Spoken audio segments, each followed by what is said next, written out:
5 years after the soldier died, his dog came home. They buried Daniel Carter with full honors, 21 guns, folded flag, a nation's gratitude. But what the military didn't tell his family, what no one could explain, was what happened to Argo, the German shepherd who was at Daniel's side when the IED exploded. No body, no closure, just silence. Until 5 years later, a half-burned dog collapsed on the front steps of the Carter home. At first, they didn't believe it, couldn't. But then Evelyn saw the scar above his right paw. The same one Daniel used to rap before missions, and everything unraveled from there. This story isn't just about a dog who came back from the dead. It's about a war no one saw coming, not in the desert, but in the heart. What happened to Argo during those 5 lost years will break you. But what he did, even when his world went dark, will restore something we've almost forgotten. That some bonds can't be broken. Not by fire, not by time, not even by death. The coffee was still warm in Raymond Ellis's hand when it happened. Outside, the early Vermont morning moved with a kind of stillness that only October knows. Fog hung low over the hayfields behind the house, and a soft hush blanketed the barn, the kind of quiet that veterans like Raymond never fully trusted. He had lived long enough to know peace was often just the pause between battles. He took a slow sip from his chipped ceramic mug, the one Evelyn had given him on their 35th anniversary, painted with pine trees and the words, "Home is where your boots stop." The screen door creaked in the breeze behind him. Chickens clucked softly in the distance. The only sounds were familiar ones, wind, earth, breath, and then, without warning, the scream. It didn't sound human. That's what pierced him. It was raw, wet, unfiltered agony, an unholy blend of a howl and a gurgle. It slammed into his chest like an airburst, knocking the mug from his hand. The ceramic hit the porch planks and shattered. He didn't even look down. His legs moved before thought could catch up. Years ago, that kind of scream would have meant a fellow soldier down. In Vermont, it could have been anything. But deep in his marrow, he already knew. This wasn't livestock. This wasn't some fox or mountain cat. This was something else, something that didn't belong in the peace he'd tried so hard to build in his later years. He rounded the side of the barn at a jog, knees aching, but adrenaline overriding everything. The fog parted in wisps around the broken fencing of the livestock pen. And then he saw it. A dog, a German shepherd, writhing in the dirt. Flames clung, screaming anymore. That sound had passed. Now there was only a choked, heaving silence, the kind that lives at the edge of death. Raymond's boots splashed through the wet ground as he ran. "Oh, Jesus, oh no, no, no, no." His voice cracked into a whisper as he grabbed the garden hose hanging from the side spigot. The cold metal nozzle slipped in his shaking hands. He yanked the valve open. A burst of water shot forward. The stream hit the shepherd's side and hissed as it met flame. Smoke erupted upward, momentarily blinding him. He stepped closer, shielding his eyes with one hand, directing the stream with the other. The flames sizzled out, leaving behind blackened fur, exposed muscle, and a silence so deep it made the world feel wrong. Raymond fell to his knees beside the dog. The animal's body convulsed once, twice, but it was still breathing, barely. And then their eyes met, amber, shaken, intelligent. There was something ancient in that gaze, something broken, but not yet surrendered. The question eyes. But would I see it? Raymond had seen that look in soldiers after bombings. The question those eyes asked was never spoken aloud, but he heard it like thunder in his chest. Am I still worth saving? He reached out, slowly, placing a trembling hand near the shepherd's head. Hey now. He murmured, his voice softer than it had been in years. I got you. Just hold on, all right? The dog didn't move, but it didn't pull away either. Raymond carefully slid his arms beneath the animal. The weight was more than he expected, not just in body, but in gravity, in sorrow. The fur was matted with blood and soot, heat radiating from deep tissue burns. He could feel the labored breath rattling through the dog's chest. As he stood, something shifted inside him. A muscle memory, long dormant, stirred to life. Carry the wounded, first out, last down. He was back in Iraq for a moment, dragging Corporal Jensen through the sand, the blood trail behind them already drying in the heat. But this time, it wasn't Jensen. It was a dog. He moved quickly, muttering quiet reassurances, none of which he could remember later. His vision tunneled. The world collapsed down to a single mission. Save the dog. He reached the porch, kicking the screen door open with his heel. Inside, he grabbed his old army blanket from the cedar chest, the one Evelyn had stored away years ago, with the note, "Keep it for winter emergencies." He wrapped the shepherd gently, clenched, and in them, for the first time in years, purpose.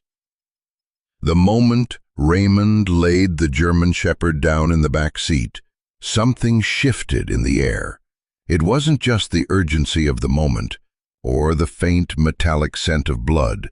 There was a weight to the silence that followed, the kind that only arrives when life is hanging on by a thread.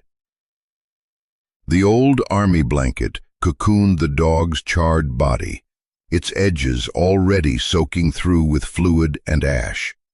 Raymond's fingers fumbled with the seatbelt, not out of safety, but instinct, as if strapping the dog in could somehow hold its soul inside a little longer. He slammed the truck door shut and climbed behind the wheel. His hands were shaking. Bad. He hadn't felt this since Fallujah. The key turned, the engine roared, and the tires spat gravel across the driveway. "Stay with me, boy," Raymond muttered, one hand on the wheel, the other reaching back, as if the warmth of his palm alone could anchor the dog to this world. "Don't go anywhere. Not yet." The road blurred as the truck barreled forward, tires screaming down the winding back roads of Vermont like they knew time was bleeding out in the back seat. The curves were tight, the shoulders narrow, and every pothole felt like a sin. Each bump sent a whimper from the dog that pierced straight through Raymond's ribs. Low, breathless, the kind of sound you don't just hear, you remember. He tried not to look in the rearview mirror too much, tried not to meet those half-closed amber eyes again, because every time he did, something inside him cracked a little deeper.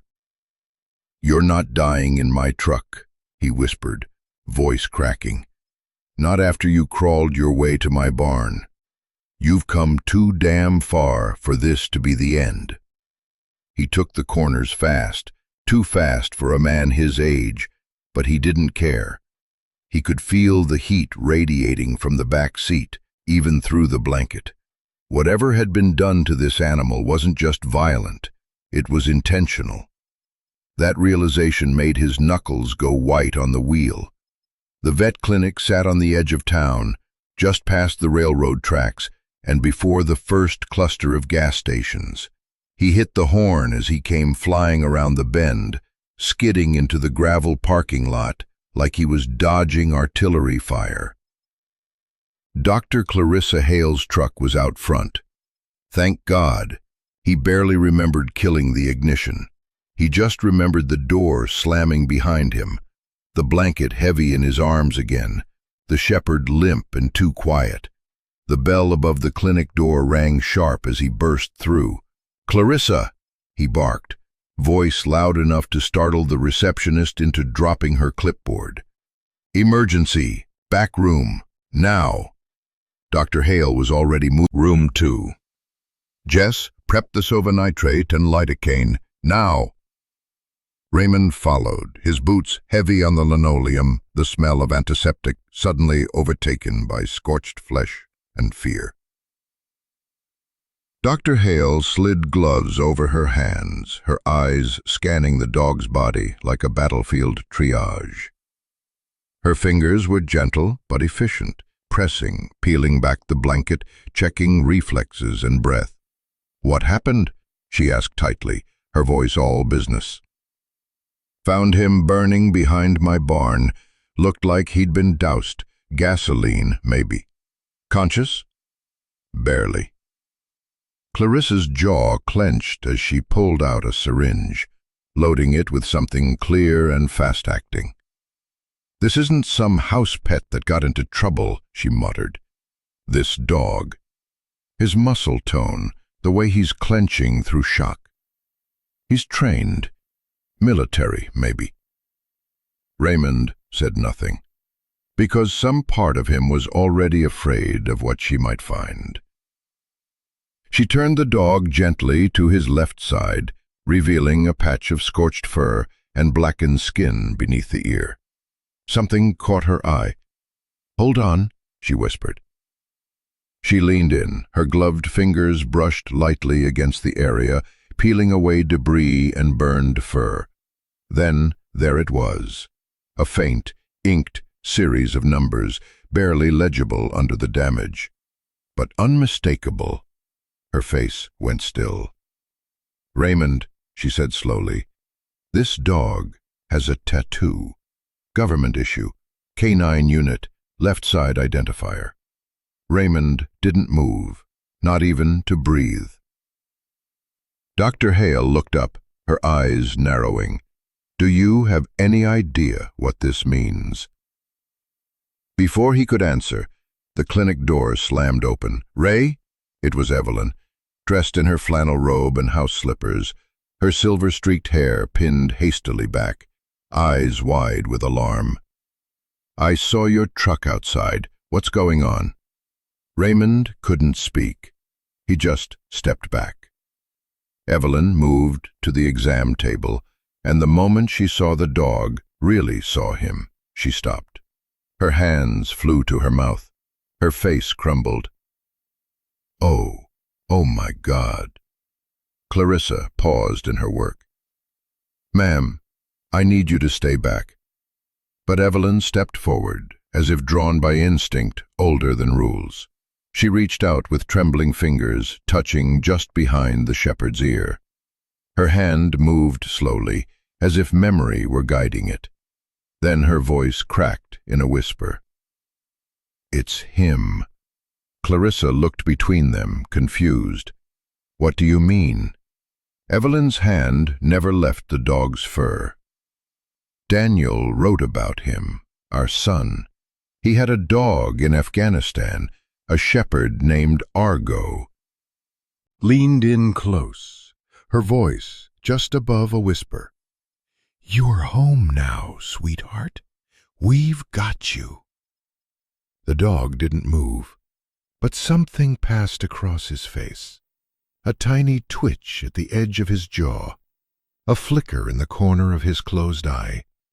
Recognition, maybe, or trust. And in that moment, all three of them, Raymond, Evelyn, and Clarissa, felt it. This wasn't just a rescue. This was a reunion. The smell of burned flesh still clung to the walls, no matter how much antiseptic Clarissa Hale poured onto her gloves. The old fluorescent lights buzzed overhead, casting a pale glow over the steel table where the German shepherd lay, wrapped in layers of gauze and soaked towels. The clinic had grown quiet, save for the steady beeping of the heart monitor and the occasional rustle of gloves or tools. But beneath that silence lived something else, something that pulsed under the surface of the room, like a heartbeat buried under a war drum. Raymond stood a few feet away, arms crossed over his chest. His jaw had clenched sometime during the initial triage and hadn't loosened since. Evelyn stood near the table, eyes never leaving the shepherd's face. She hadn't said much in the last 10 minutes, just stayed there, her hand lightly resting on the dog's head, thumb stroking softly between his ears, the way she used to calm Daniel when he was a boy, when the nightmares came and he wouldn't speak. Clarissa moved with the precision of someone who had once stitched open wounds in battlefield tents. There was no hesitation in her fingers, only focus. But her eyes kept drifting back to that faint black mark behind the dog's ear. She leaned in closer, wiped the area again with saline, and finally spoke. "It's definitely a tattoo. Faded, but still visible." Raymond stepped forward. "What kind?" Clarissa didn't answer right away. Instead, she took a small penlight from the tray and tilted the shepherd's head gently, exposing the patch of skin. There it was, a thin, straight line of numbers and letters, burned around the edges, but intact. K9 A77. Government format. Military designation. She exhaled slowly. "This dog. He's military. K9 unit, Alpha series. Likely special ops or explosive detection. That would explain the muscle tone, his reaction to stress, his pain tolerance." Raymond didn't respond. But Evelyn took a sudden step back, one hand flying to her chest. "Alpha 77, she whispered. No, that can't be." Clarissa glanced over. "You recognize the code?" Evelyn's eyes were wide now, blinking against something that hadn't surfaced in years. "It's in the letters." A coincidence. Alpha units were common across a few deployments. But Evelyn was already pulling her phone from her purse, fingers trembling, swiping through a digital folder marked Daniel's letters. It had been 5 years, but she'd saved every scan. "I remember because he wrote this one after he nearly got killed," she murmured, scrolling. "Here, March 15th, 2019. She opened the file. Her voice broke as she read, "Dear Mom and Dad, I know I haven't told you much about my partner out here, but it's time you knew. His name is Argo. He's a German shepherd, about 4 years old. He's saved my life 3 times already. The first was outside Kandahar, IED. Argo caught the wire before I did, pulled me back. They assigned him to Alpha Series, K9-A77. He's the best dog I've ever worked with. Best soldier I've ever served with." Evelyn's voice faltered. Her free hand had curled around the edge of the metal table, steadying herself. Raymond didn't move. He couldn't. The world had gone completely still, like the moment right before a bomb goes off, when the air folds in on itself. Argo, not just any dog, Daniel's dog, his son's shadow, in the flesh, burned, broken, but breathing. Raymond took a small step forward, staring down at the unconscious shepherd. "You found us," he said quietly, his voice rough as gravel.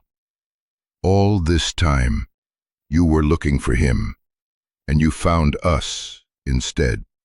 Clarissa looked between them, her medical detachment slipping. You're saying this is the Argo? The one from your son's letters?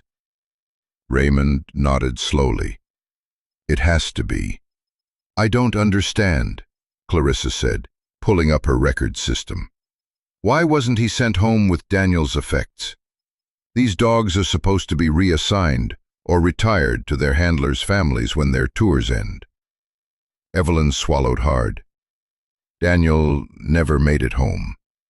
Raymond's voice was flat. He died in 2019. His Humvee took the blast from an IED. Shielded, a school bus full of Afghan kids behind them. Clarissa blinked, processing. And Argo? Raymond shook his head. We were told nothing, just that the dog went to another unit. Never heard about him again. Clarissa tapped rapidly at her keyboard. Let me check the DoD Canine Archive. Okay. Here, Alpha 77, Argo. 3 tours. Commendations for valor. Deployed with Lieutenant Daniel Ellis. She looked up slowly.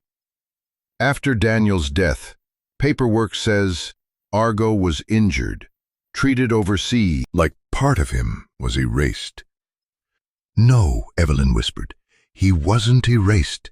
He was just trying to come home. They stood there for a long moment, 2 grieving parents, a battle-worn vet, and a wounded dog with half his body burned but still breathing.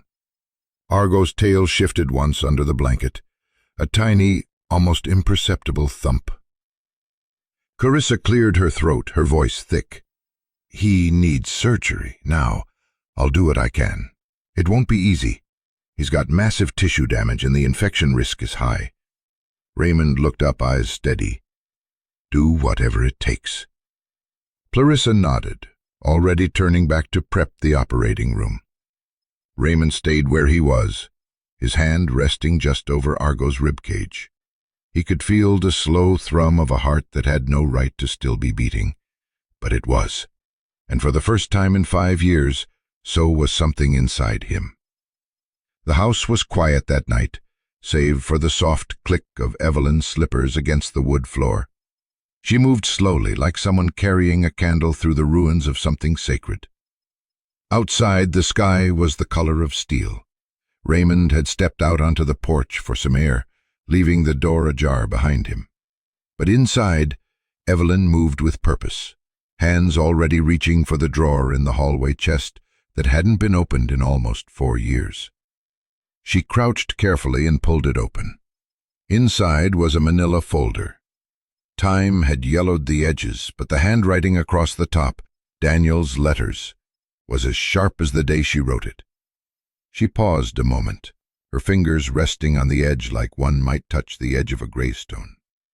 Then she lifted it out. In the living room, the fire crackled low in the hearth. Argo, still wrapped in layers of gauze and sedation, still fighting for breath at the clinic, felt like a presence in the room even from miles away. Evelyn sat on the couch and opened the folder on her lap. Each letter a weight, each page a voice she hadn't heard in years. Raymond re-entered the house, his breath lingering in the air like fog. He stood in the doorway and watched her without speaking. She found the one she was looking for on the 3rd try. The handwriting was unmistakable. A little slanted, a little bold, just like him. She read aloud, her voice soft and slow, as if reciting a prayer. March 15, 2019. Dear Mom and Dad, sorry it's been a while. Things have been heavy here. Not just with the mission, but inside too. I think I've been holding off writing this because I didn't know how to put him into words. But it's time you knew about my partner. His name's Argo, German Shepherd, about 4 years old. Technically, he's a canine explosive detection unit, but really, he's more like my shadow. Evelyn paused, her fingers trembling over the ink. Raymond moved closer and sat beside her silently. She can stretch of road. But Argo wouldn't move. He just froze, ears locked, on something no one else saw. Then he lunged at me, knocked me to the ground.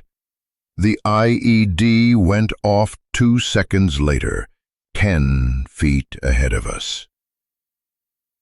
Raymond's hand curled into a fist in his lap.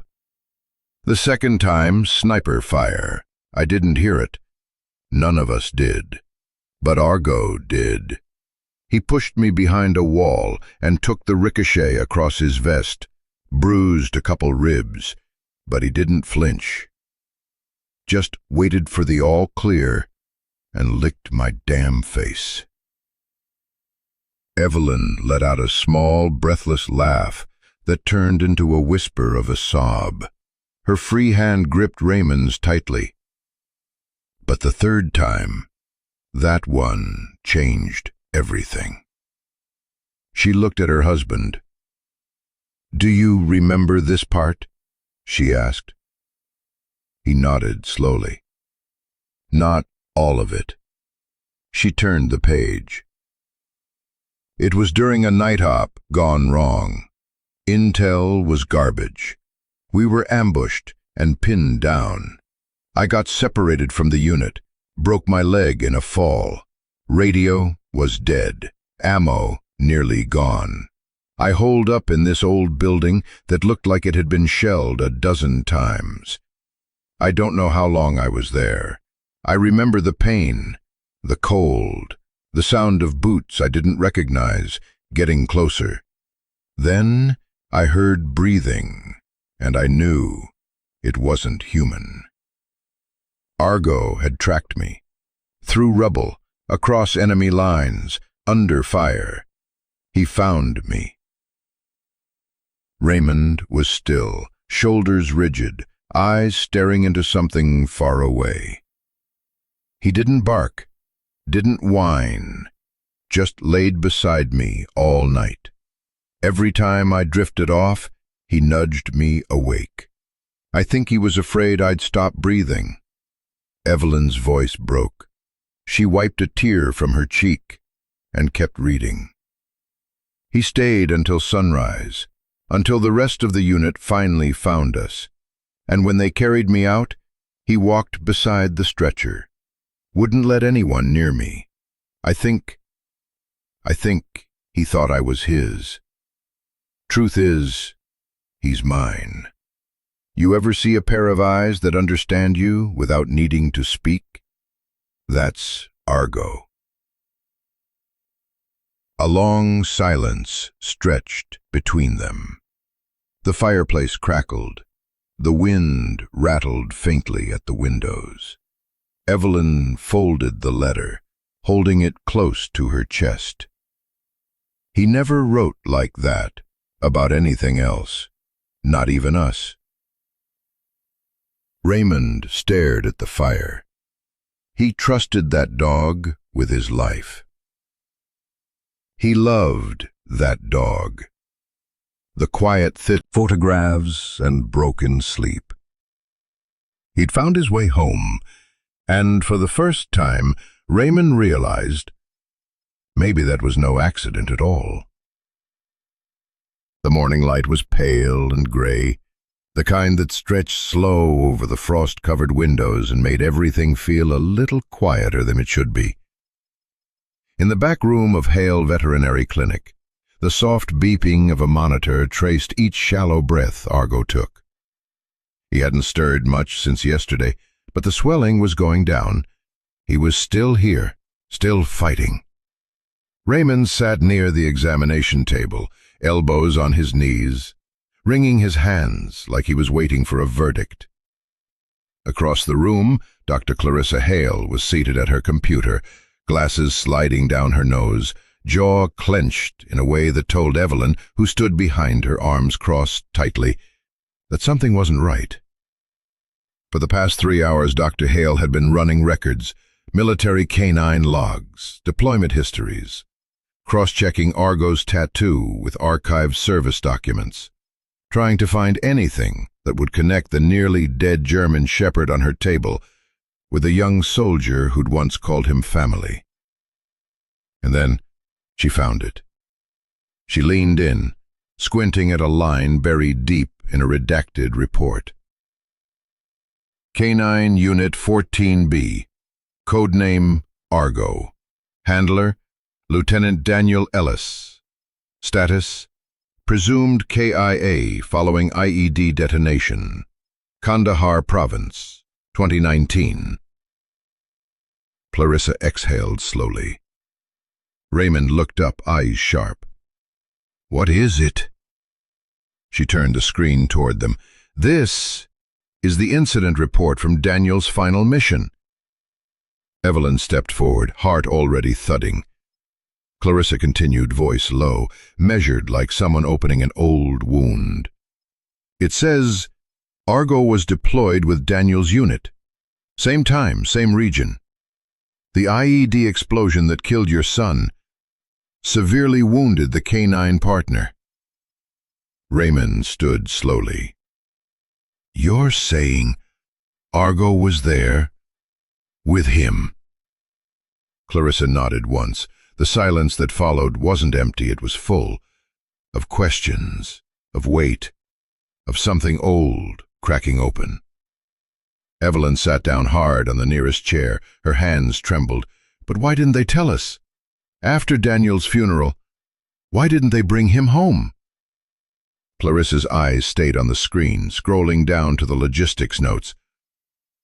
I think they tried, but something went wrong.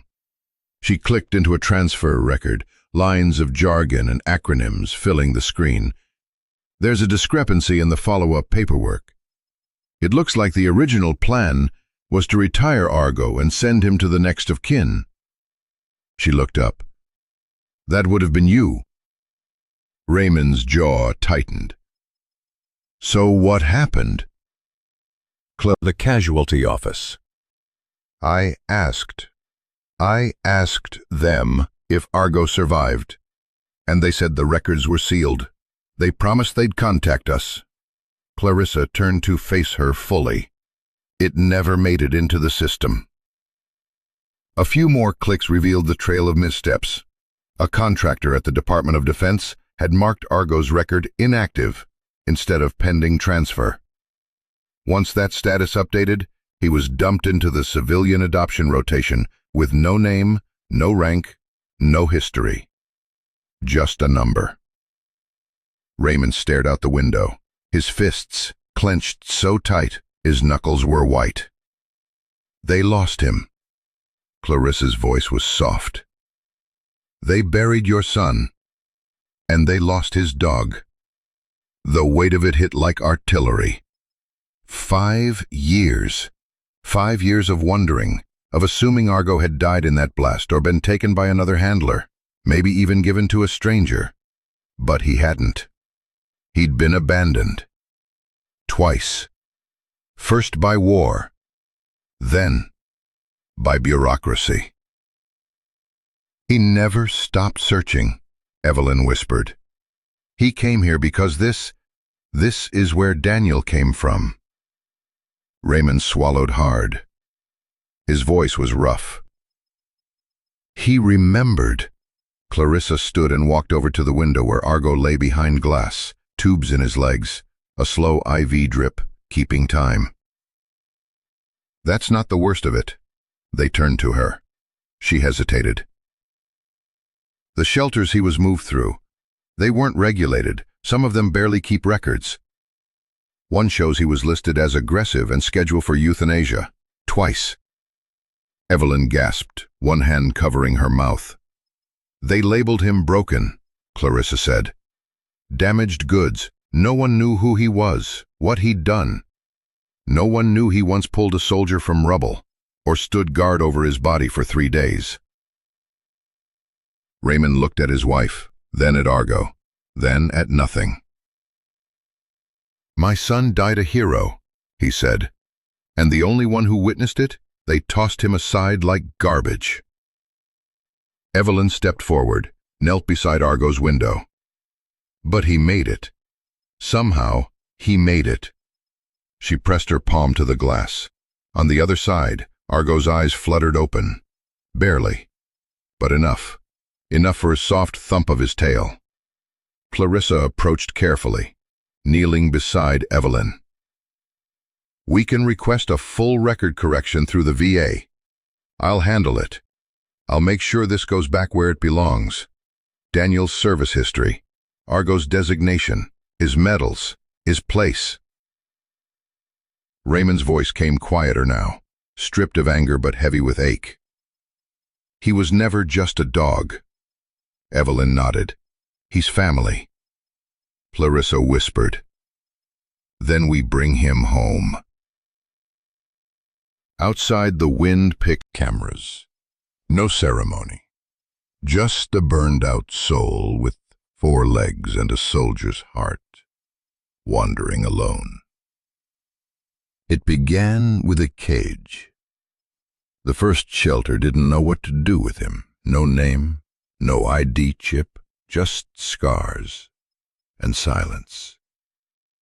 He didn't bark, didn't eat much, refused to lie down unless his back was against a corner when no one could sneak up from behind.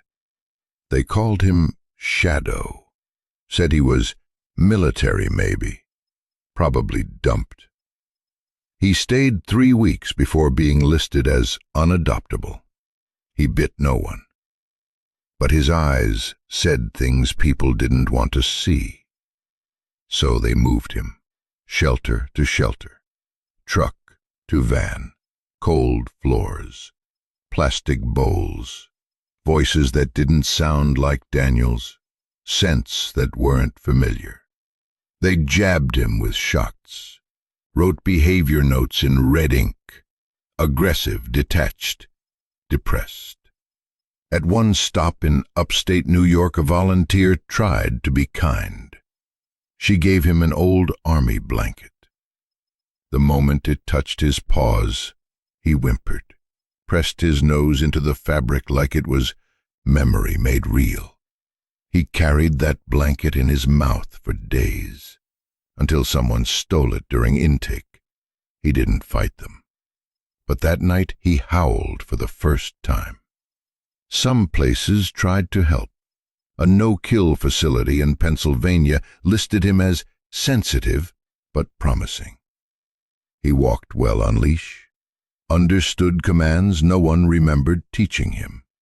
They tried to rename him Bullet, then Buddy, then Ranger.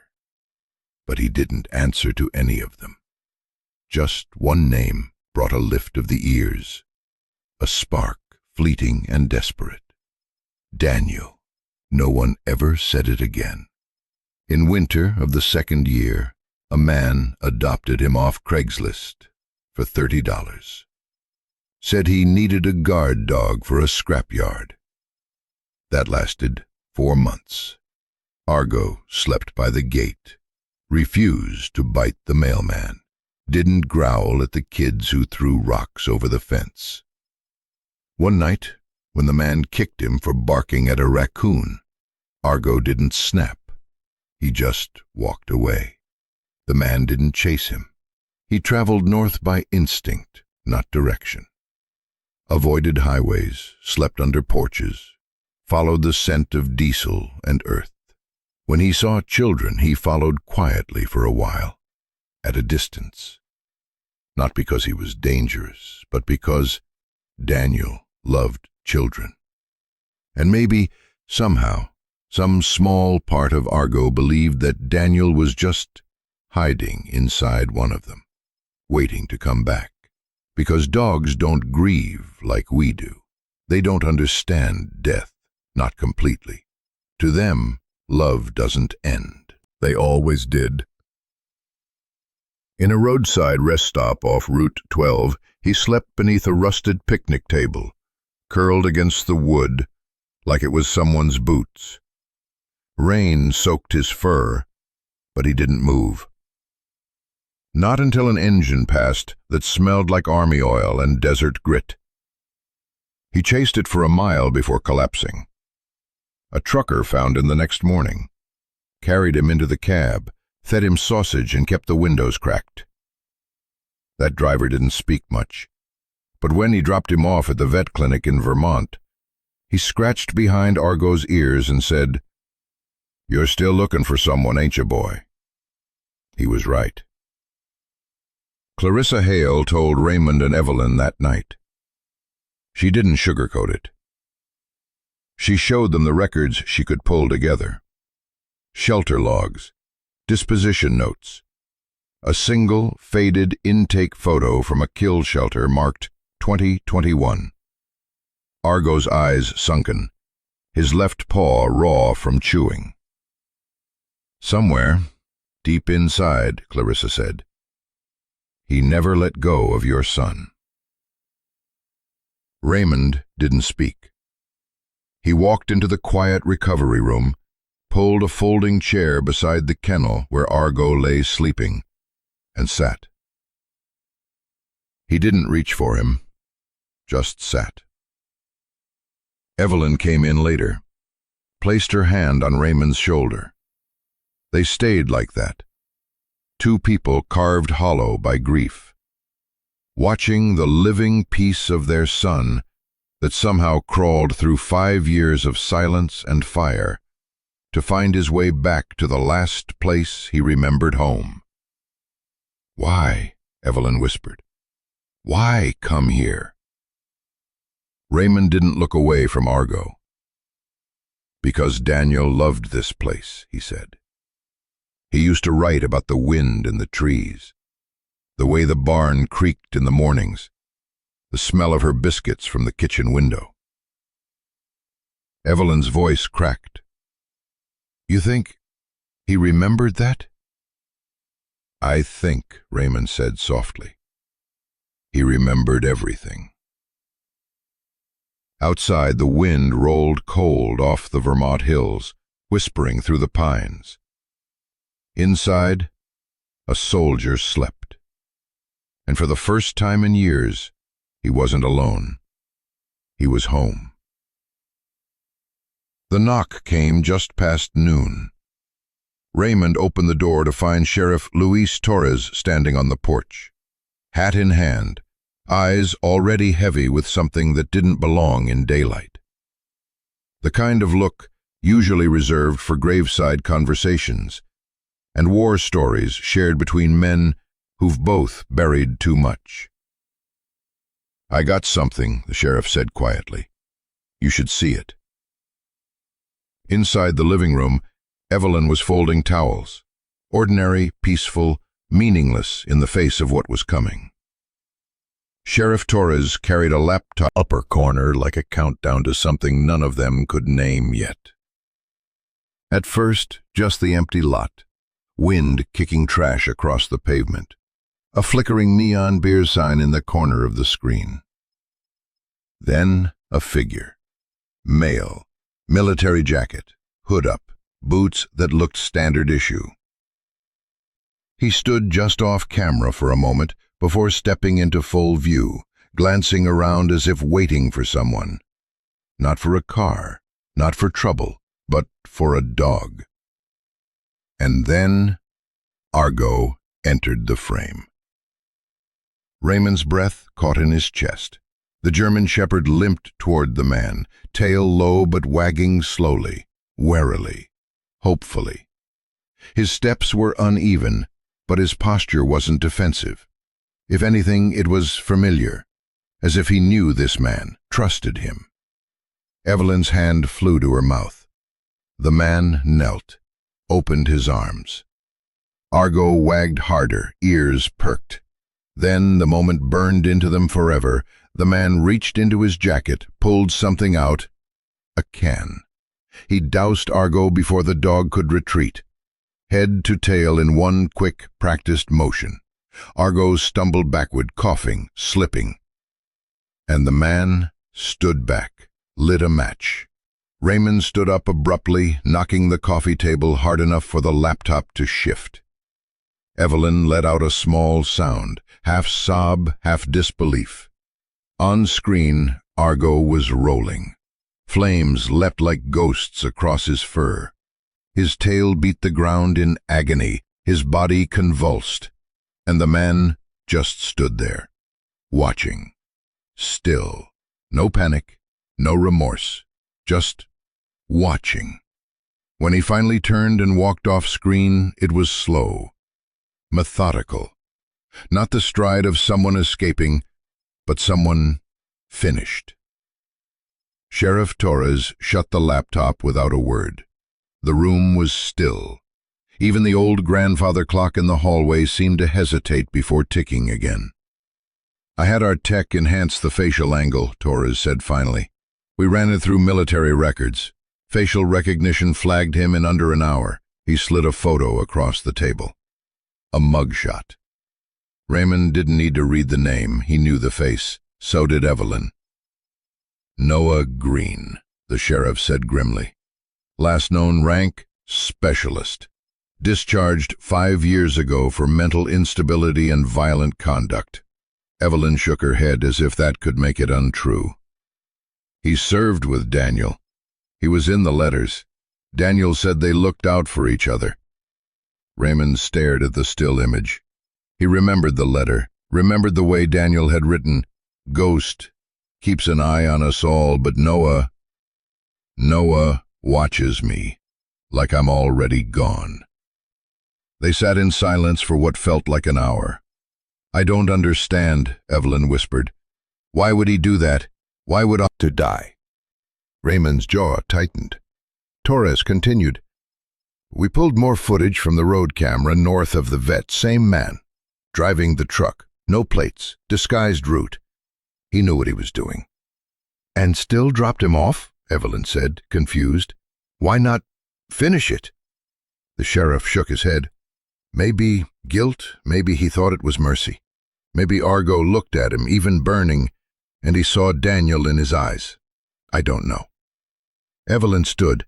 She walked slowly over to the window and stared out at the trees, the ones Daniel used to climb as a boy, the ones that still whispered his name when the wind was just right. Raymond looked at the sheriff. "Where is he now?" "We're working on it," Torres said. "VA clinic flagged a visit under his name last week, but he walked out before intake. No address. He's ghosting the system. No pun intended." Raymond didn't speak, didn't have to. His eyes told the story, the same look he had when they handed him the flag off Daniel's casket. The same look he had when he watched Clarissa lift Argo off that blood-soaked blanket. It wasn't just anger. It was betrayal. Later that night, after the sheriff left, Evelyn found Raymond sitting on the back porch, boots planted, hands gripping his old thermos like it might shatter. She sat beside him. "You okay?" she asked gently. He nodded, then shook his head. "I trusted that boy," Raymond murmured. "I gave him a handshake at the funeral, said he'd always be welcome in this house." Evelyn didn't reply. The wind moved through the trees, soft as breath. Inside, Argo stirred in his sleep, let out a quiet, muffled bark. A dream, maybe. Or memory. Raymond looked up at the stars. "You think Daniel knows?" Evelyn took his hand. "I think he knew before we did." And in that quiet, starlit ache, a decision began to take root, not of vengeance, but of truth. Because some betrayals demand justice, but others ask for something harder, mercy. The name sat on the table like a rusted shell casing, cold, heavy, impossible to ignore. Noah Green. Call sign, Shade. It was printed in bold letters across the top of the folder Sheriff Torres had left behind. A manila packet filled with records that felt more like confessions. The kind of file that shouldn't exist outside of war zones. The kind you only open when you're ready for ghosts to speak. Raymond sat at the kitchen table, elbows on his knees, staring at the single photograph clipped to the top, a military headshot. Younger, lean, eyes that hadn't yet gone hollow. But even in that frozen frame, the cold was there, hiding under the uniform, a man already drifting. Evelyn stood in the corner of the room, arms crossed tightly over her chest, her breathing sharp. "I remember him," locked on the second photo in the file. A more recent one. Security footage, time-stamped 2 weeks ago. A blurry image. But it was him, Noah, standing outside a liquor store, same coat, same stance, same hollow. A note was scribbled in red ink beneath it. Flagged for psychiatric concern, PTSD, severe. History of aggression toward animals, no treatment compliance. Multiple arrests for vagrancy and assault. Last known address, none. Evelyn grabbed the paper from his hand and read it herself. Each word pulled her features tighter. By the end, her lips were trembling with something far more dangerous than sadness. Rage. "He set Argo on fire," she said, barely above a whisper. "A dog that used to sleep next to Daniel, that saved his life, that would have followed him into hell." Raymond closed his eyes. "I don't understand how someone gets that lost," she continued, pacing now. "What kind of person looks into those eyes, sees nothing but loyalty, and does that?" Raymond finally spoke. "A broken one." She stopped. "Don't you dare," Evelyn snapped. "Don't you start with excuses." "I'm not," he said quietly. "I'm just telling the truth." He stood up slowly, his joints stiff from the weight of everything they'd learned. He picked up the folder and thumbed through the documents. Service records, deployment logs, incident reports from after Noah's discharge, fistfights, nights in jail, reports of shouting at shadows in public parks, a noise complaint that ended with a dead stray dog found in a dumpster. "Daniel said he was quiet," Raymond murmured. "Said he didn't talk much unless they were under fire. Called him Shade because he always disappeared after the fight." Evelyn let out a bitter laugh.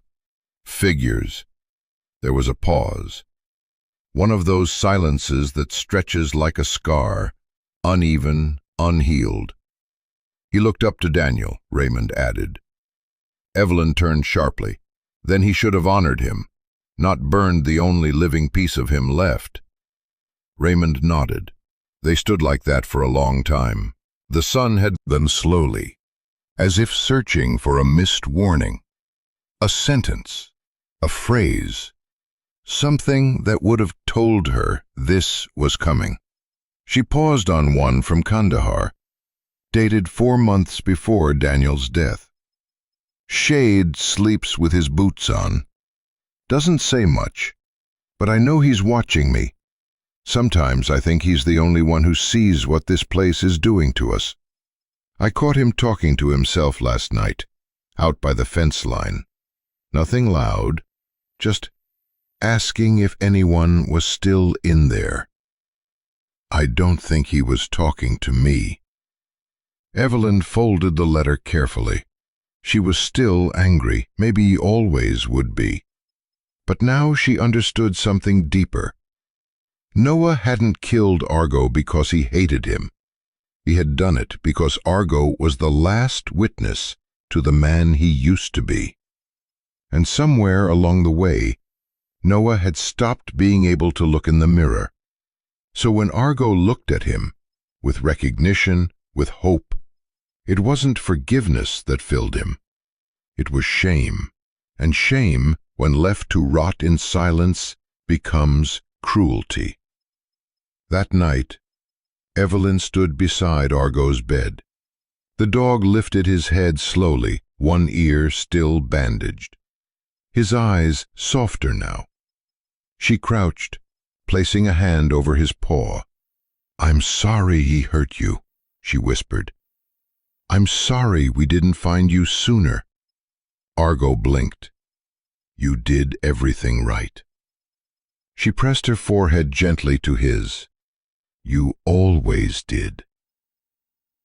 In the dark of the living room, Raymond stared at the manila folder one last time. Noah Green. He was no longer just a ghost in a video. He had a name, a face, a story soaked in blood and silence.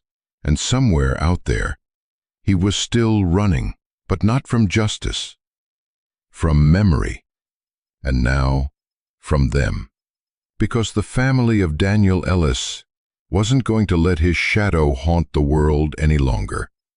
They would find Noah, and this time, someone would finally listen.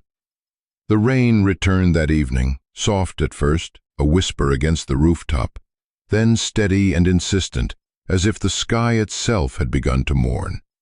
Inside the Ellis farmhouse, the lights were low, no television, no voices, just the rhythmic tick of the antique clock above the fireplace and the creak of Evelyn's rocking chair as she clutched a stack of faded letters in her lap. They'd been rereading Daniel's letters all day. Not for nostalgia this time, but for answers. Something had shifted. A terrible clarity settling into the silence. Pieces falling into place that no one wanted to see assembled. Raymond stood at the kitchen counter, turning over a mug in his hands, eyes fixed on nothing. Behind him, this less than Argo. His hands shake sometimes. I tried asking if he was okay. He just stared at me, like I'd said something in a different language. He's still sharp in the field, though, first to spot movement, but afterward he disappears for hours. I'm worried. He won't talk to command, won't talk to me either. Raymond didn't answer. His jaw tightened as he leaned against the table, absorbing every word like a blow he couldn't block. Evelyn reached for another. Yesterday, Shade got into a fight with one of the other guys. Said the man was laughing too loud. That it sounded like a scream. Nobody else heard it. Argo wouldn't go near him all day. Just stood by me, tail stiff, eyes fixed, like he was waiting for something to go wrong. But later he sat with Shade, put his head on his lap. I think Argo understood what the rest of us couldn't. She folded the letter with trembling fingers. He trusted Shade, she whispered, even after all that. Raymond finally spoke, his voice hoarse. Dogs don't abandon people, not unless you give them no choice. He crossed the room and sat across from her. The table between them held nothing now but the manila folder with Green's file and the stack of Daniel's words, fragile pages that had outlived their author. They saw each other at that gas station, Evelyn said, not blinking. That's why Argo didn't run. Raymond nodded slowly. He wagged his tail, he said. That's what the footage showed. Evelyn clenched her fists. He thought it was a reunion, a beat of silence. Then she choked back a sob. He thought he'd finally found someone who remembered Daniel. Raymond didn't speak, because there were no words for that kind of sorrow, only the long echo of betrayal, not the kind made of hatred, but the kind made of decay, the kind that starts as grief, hardens into guilt, and ends in something unrecognizable. Later that night, they pulled out one final letter, one Daniel had written 3 weeks before the explosion. I caught Shade with Argo again tonight. He was feeding him jerky from his own rations. He looked tired, but calm, like the war had finally gone quiet in his head for 5 minutes. He said something strange, though, told me Argo was too good to live in a world like this. Said maybe some creatures don't belong in hell, even if they were made for it. I didn't know what to say. I still don't. The letter ended abruptly, no closing, no signature, as if Daniel had been called away before finishing it. Evelyn laid it down gently.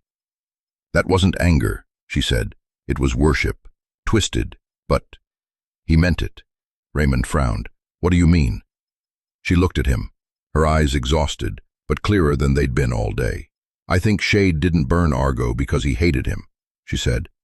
He did it because Argo was too much, too pure. A reminder of what? He'd lost. Of the man Daniel saw in him. Raymond shook his head. That's sick. It is, Evelyn agreed. But it's also tragic.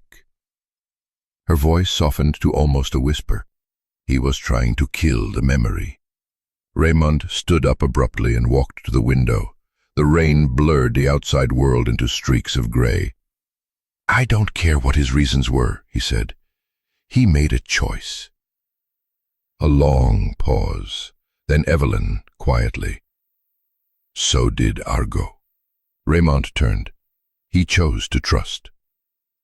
She knelt beside Argo, who was now awake and watching them both, his ears tilting slightly, his gaze steady, the way only a dog's can be. "Even after all that," she said, running a hand down his bird fur, "even when it cost him everything, he still believed someone would love him again." Argo pressed his nose against her palm. Raymond stared at the pair of them, the broken soldier, the grieving mother, and the dog who'd walked 5 years through hell just to lie down at their feet. And somehow, it made sense. Outside, the rain turned to mist, the clock struck midnight. But inside the house, time had become something else entirely. The past wasn't just memory anymore. It was truth. And now the puzzle was complete. They knew what happened, and more importantly, they knew what they had to do next. The wind had changed direction. You could hear it whistling low through the eaves, brushing dry leaves across the porch like forgotten thoughts rustling in the dark. Inside the farmhouse, everything was still. Raymond Ellis lay awake, staring at the ceiling. Evelyn slept beside him, her hand resting lightly on the edge of the bed, as if reaching for someone she hadn't held in years. Argo lay at the foot, his body curled close to the nightstand, breath shallow but steady. The world outside was silent until the phone rang. It was the old landline in the hallway, the one they hadn't replaced in 2 decades. Only a handful of people even knew the number. Raymond's heart clenched as he checked the clock, 2:15 a.m. He swung his legs over the side of the bed and padded barefoot down the hallway. The ring echoed sharp and hollow through the walls, like a sound that didn't belong to the living. He picked up on the 3rd ring. "Hello?" There was static, then a voice cracked and trembling. "Ray." Raymond froze. He hadn't heard that voice in years, not since his son's funeral. And even then only in passing. One of the silent men in dress blues, shoulders stiff, eyes too glassy. "Noah?" Raymond asked quietly. A breath on the other end, wet, shaky. I didn't know who else to call." Raymond's grip tightened on the receiver. "Where are you?" "VA hospital. Outside. Payphone near the loading dock. Next." "I didn't mean to hurt him," Noah whispered. "God, Ray, I swear, I didn't even know it was him. I thought he was gone. We were all gone." Raymond didn't speak. He could hear traffic in the background, distant engines, the muffled hiss of wet tires. Noah's voice broke again. "He was just there, out of nowhere.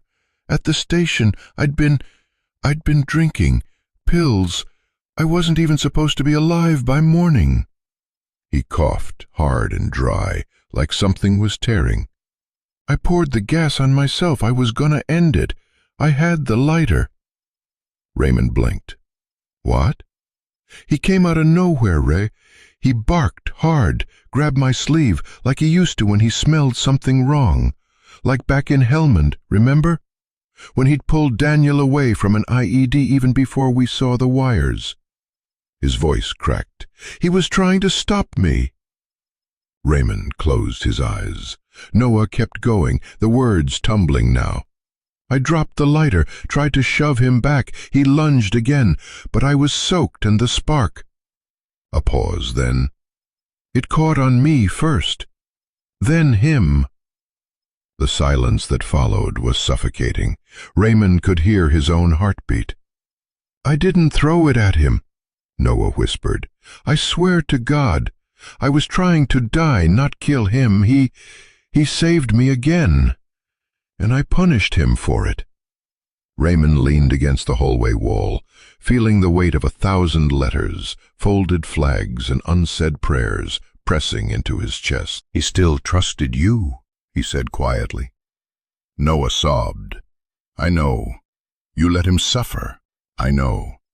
Raymond's voice was low, cold steel beneath grief. "He wagged his tail, Noah. Noah broke completely on the other end. Raymond looked down the hallway. Evelyn now stood in the bedroom doorway, her robe wrapped around her, face pale but unreadable. Behind her, Argo stirred. "I should have died in that desert," Noah whispered. A long silence passed before Raymond spoke again. "You didn't," he said. "You didn't die. And that means you live with what you did." Noah didn't argue.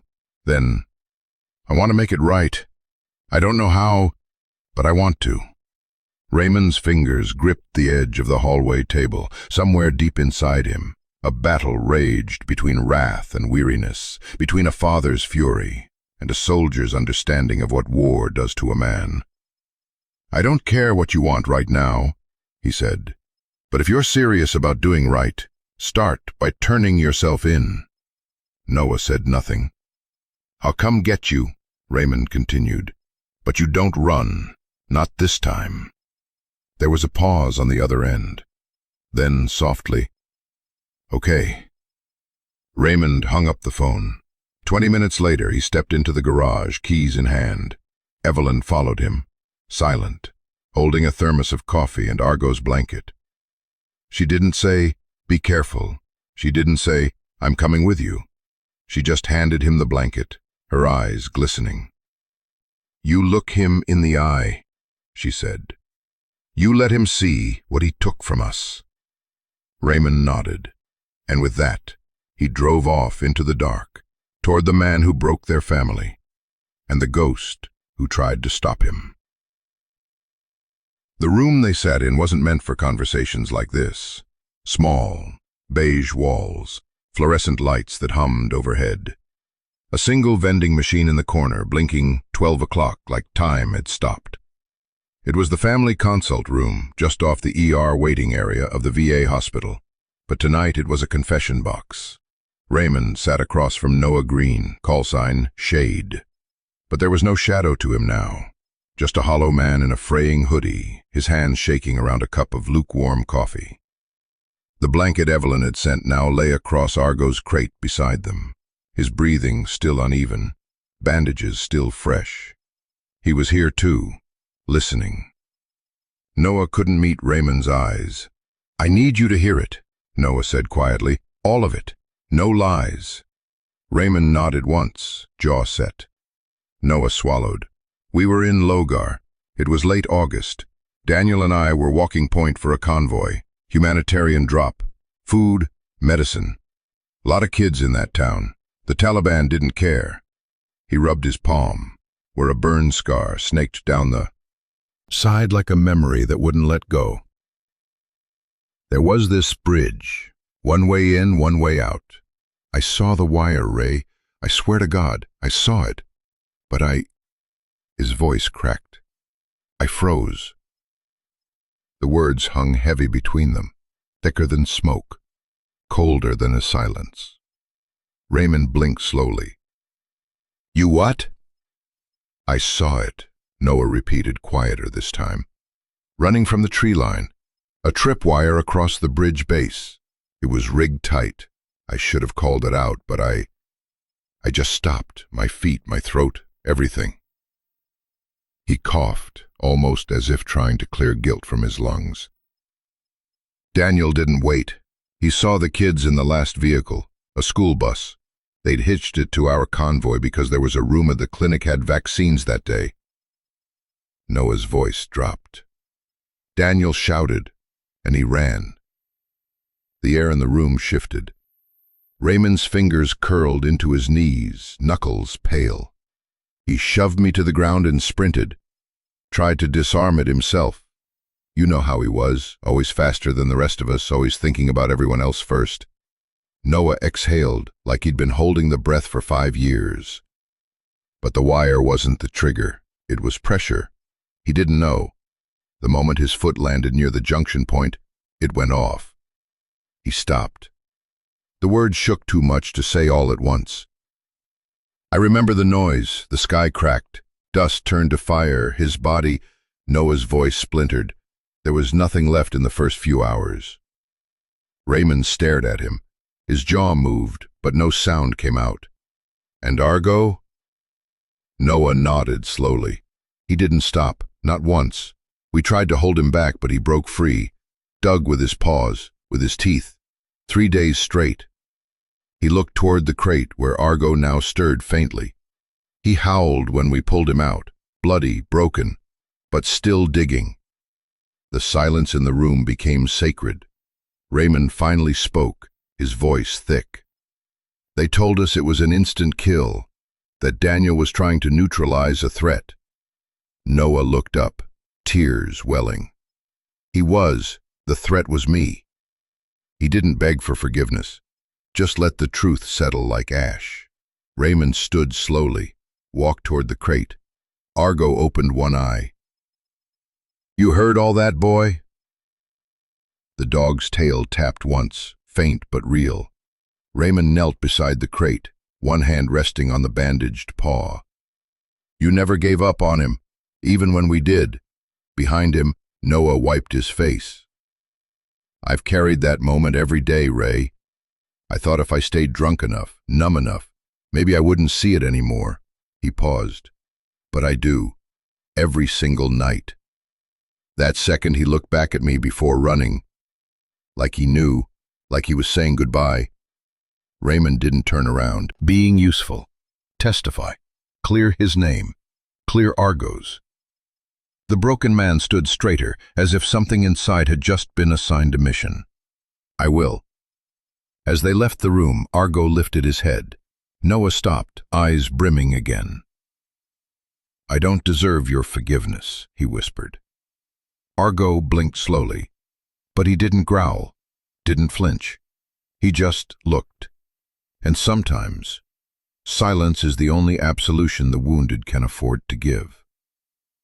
The sun hadn't fully risen yet, but light had begun to creep into the corners of the living room, painting long shadows across the hardwood floor. Raymond stood by the window, his hand on the curtain, staring out over the frost-covered grass where deer sometimes came in the quiet hours before dawn. He hadn't slept. Not really. The firewood in the stove had long since turned to ember. The house was silent, except for the faint sound of Argo's breathing from the other room, and the occasional creak of old timber settling under winter's weight. Behind him, Evelyn sat on the edge of the couch, wrapped in her son's old army blanket. It still carried the scent of smoke and pine and something else, something harder to name. Loss maybe, or memory. Raymond's voice, when it came, was quieter than usual. Heavy. He should be in jail. Evelyn didn't respond. Her fingers traced the corner of the blanket, the way she used to stroke Daniel's cheek when he was too fevered to speak. "He let our boy die," Raymond continued. "He froze, left him to take the hit." Evelyn closed her eyes. "He didn't run," Raymond turned. "He didn't move." "That's not the same." They sat in it for a moment. The difference between flight and paralysis, between cowardice and trauma. "He set Argo on fire, Ev," Raymond said finally, voice cracking in the rawest part of him. "That wasn't war. That was right here. That was choice." She looked up at him, the lines in her face deeper now than they had been 2 nights ago. "He didn't mean to." "Oh, come on." He was trying to end his own life. Argo stopped him, just like Daniel wrote about, just like he used to. Raymond's fists clenched. "He poured gasoline, Ev. He was crying when he called you. And that makes it okay?" "No," she said softly. "It doesn't. But it makes it human." Raymond turned back toward the window. The reflection of his own face stared back, aged, tired, lost. "I want to hate him," he whispered. "Me too," she said. Silence. Then, "But I watched Argo look at him. Did you see it, Ray? He didn't bark, didn't flinch." Raymond swallowed hard. He just looked at him like he knew the pain, like he'd already forgiven him. Outside, the first crow called from a bare branch. Morning had begun. "I don't know what justice is anymore," Raymond said. "All I know—" To her husband, she placed a hand on his back. "Our son was brave enough to give someone else A second chance, she whispered. We can't dishonor that by choosing vengeance over healing. Raymond's jaw worked, the fight between duty and mercy like war drums in his chest. What do we tell the sheriff? He asked. The truth, She said. Noah turned himself in. He wants help, not escape. Raymond stared at her, searching. And if they won't give him help? Evelyn's eyes hardened, a mother's steel behind her softness. Then we fight for it. Daniel gave everything. We're not letting trauma bury another life. Not his, not Argo's, not Noah's. He nodded, slowly. They walked into the hallway where Argo lay curled on the old quilted rug, bandages clean, his eyes alert. Raymond knelt down, gently resting a hand on the dog's scarred shoulder. You good with this, buddy? Argo blinked, then exhaled, long and slow. Sometimes, in the absence of words, breath is its own language. Raymond looked up. All right. We'll go with him. Be his witness. Evelyn stepped beside him. But not his shield. No, Raymond agreed. Just his second chance. And with that, the house began to stir. Not with noise, but with a purpose. The door chime barely made a sound, just a faint rustle of brass against glass. But Evelyn heard it from the back hallway, where she was folding old towels beside the recovery room.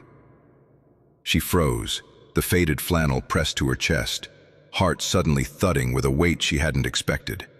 Raymond looked up from the chair beside Argo's crate. The dog stirred gently, his ears twitching before his eyes even opened.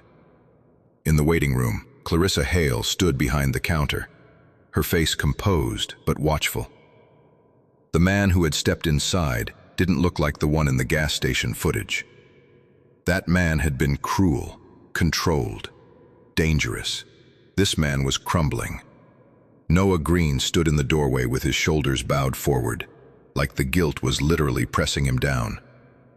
His bandaged hands hung at his sides. The jacket he wore was military green, but old, fraying at the edges. His face was unshaven, eyes ringed with exhaustion. Not the kind that sleep could cure, the kind that came from seeing ghosts every time he blinked. He didn't speak. He looked around the room like someone who didn't believe he deserved to be there.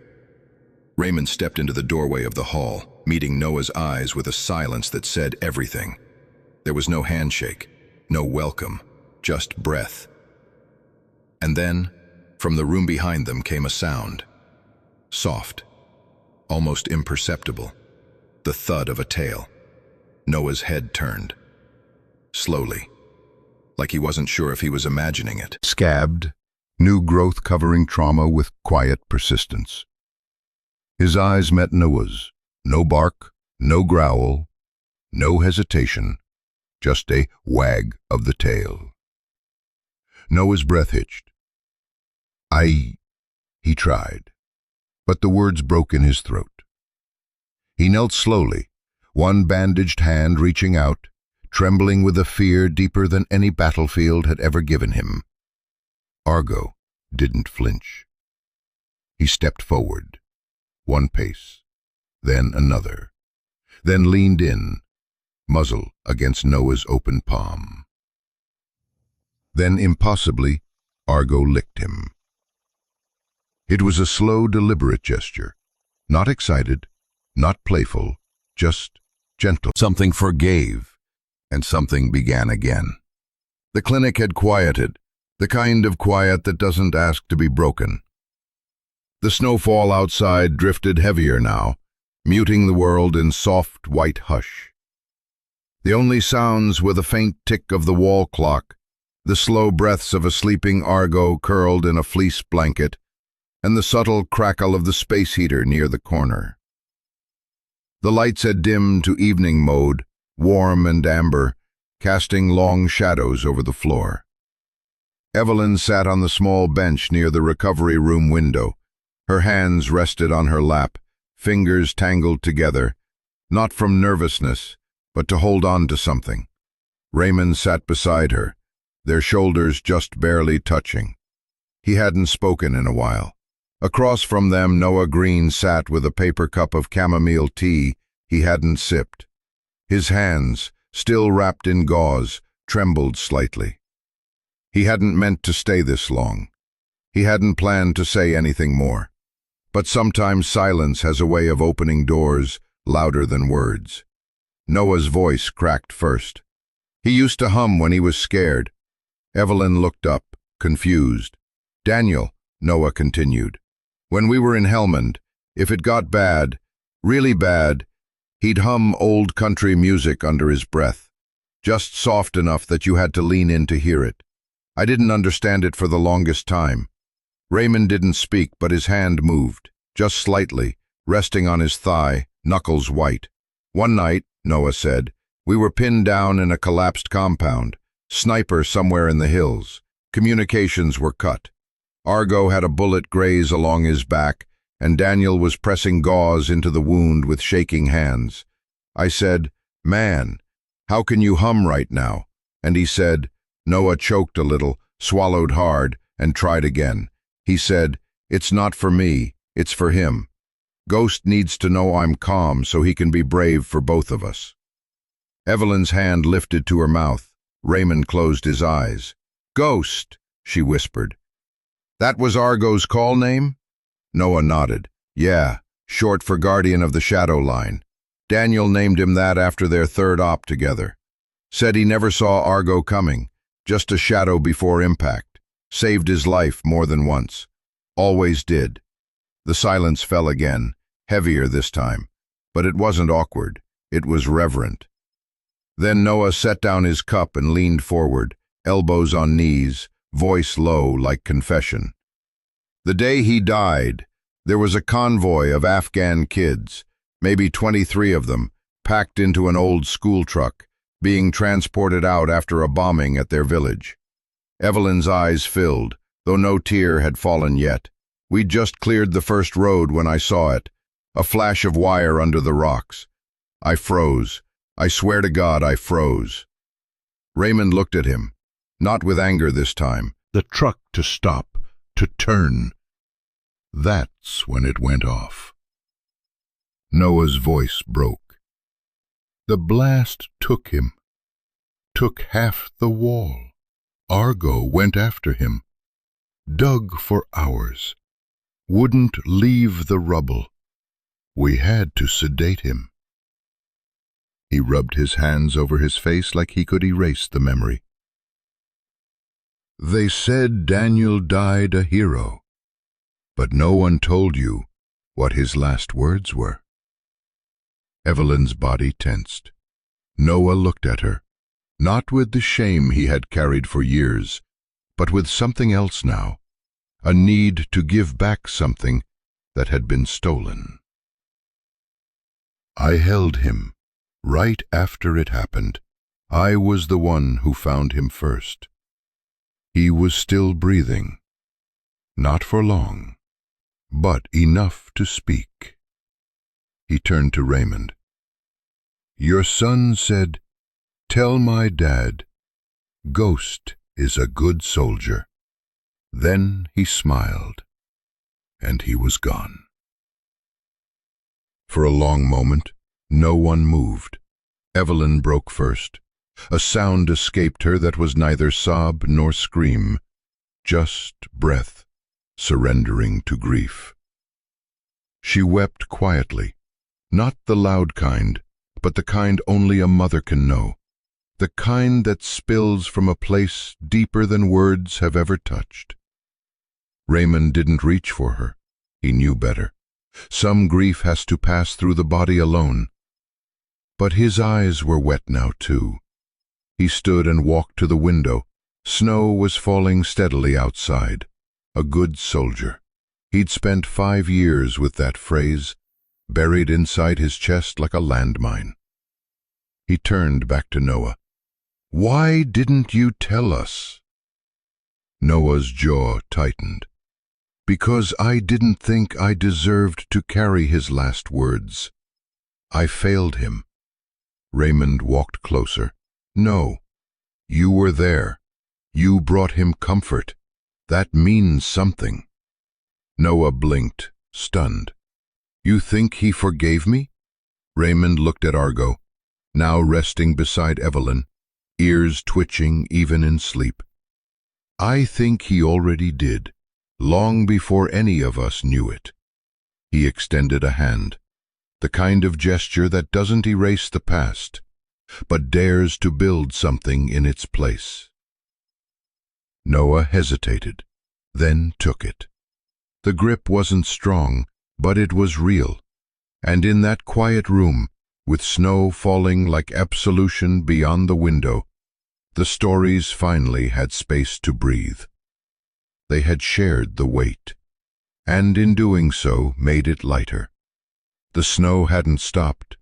Outside the clinic windows, the world remained hushed and white, a blanket of silence that felt more cleansing than cold. Inside, the atmosphere had shifted, not lighter, not healed, but Argo's charts with Dr. Hale turned.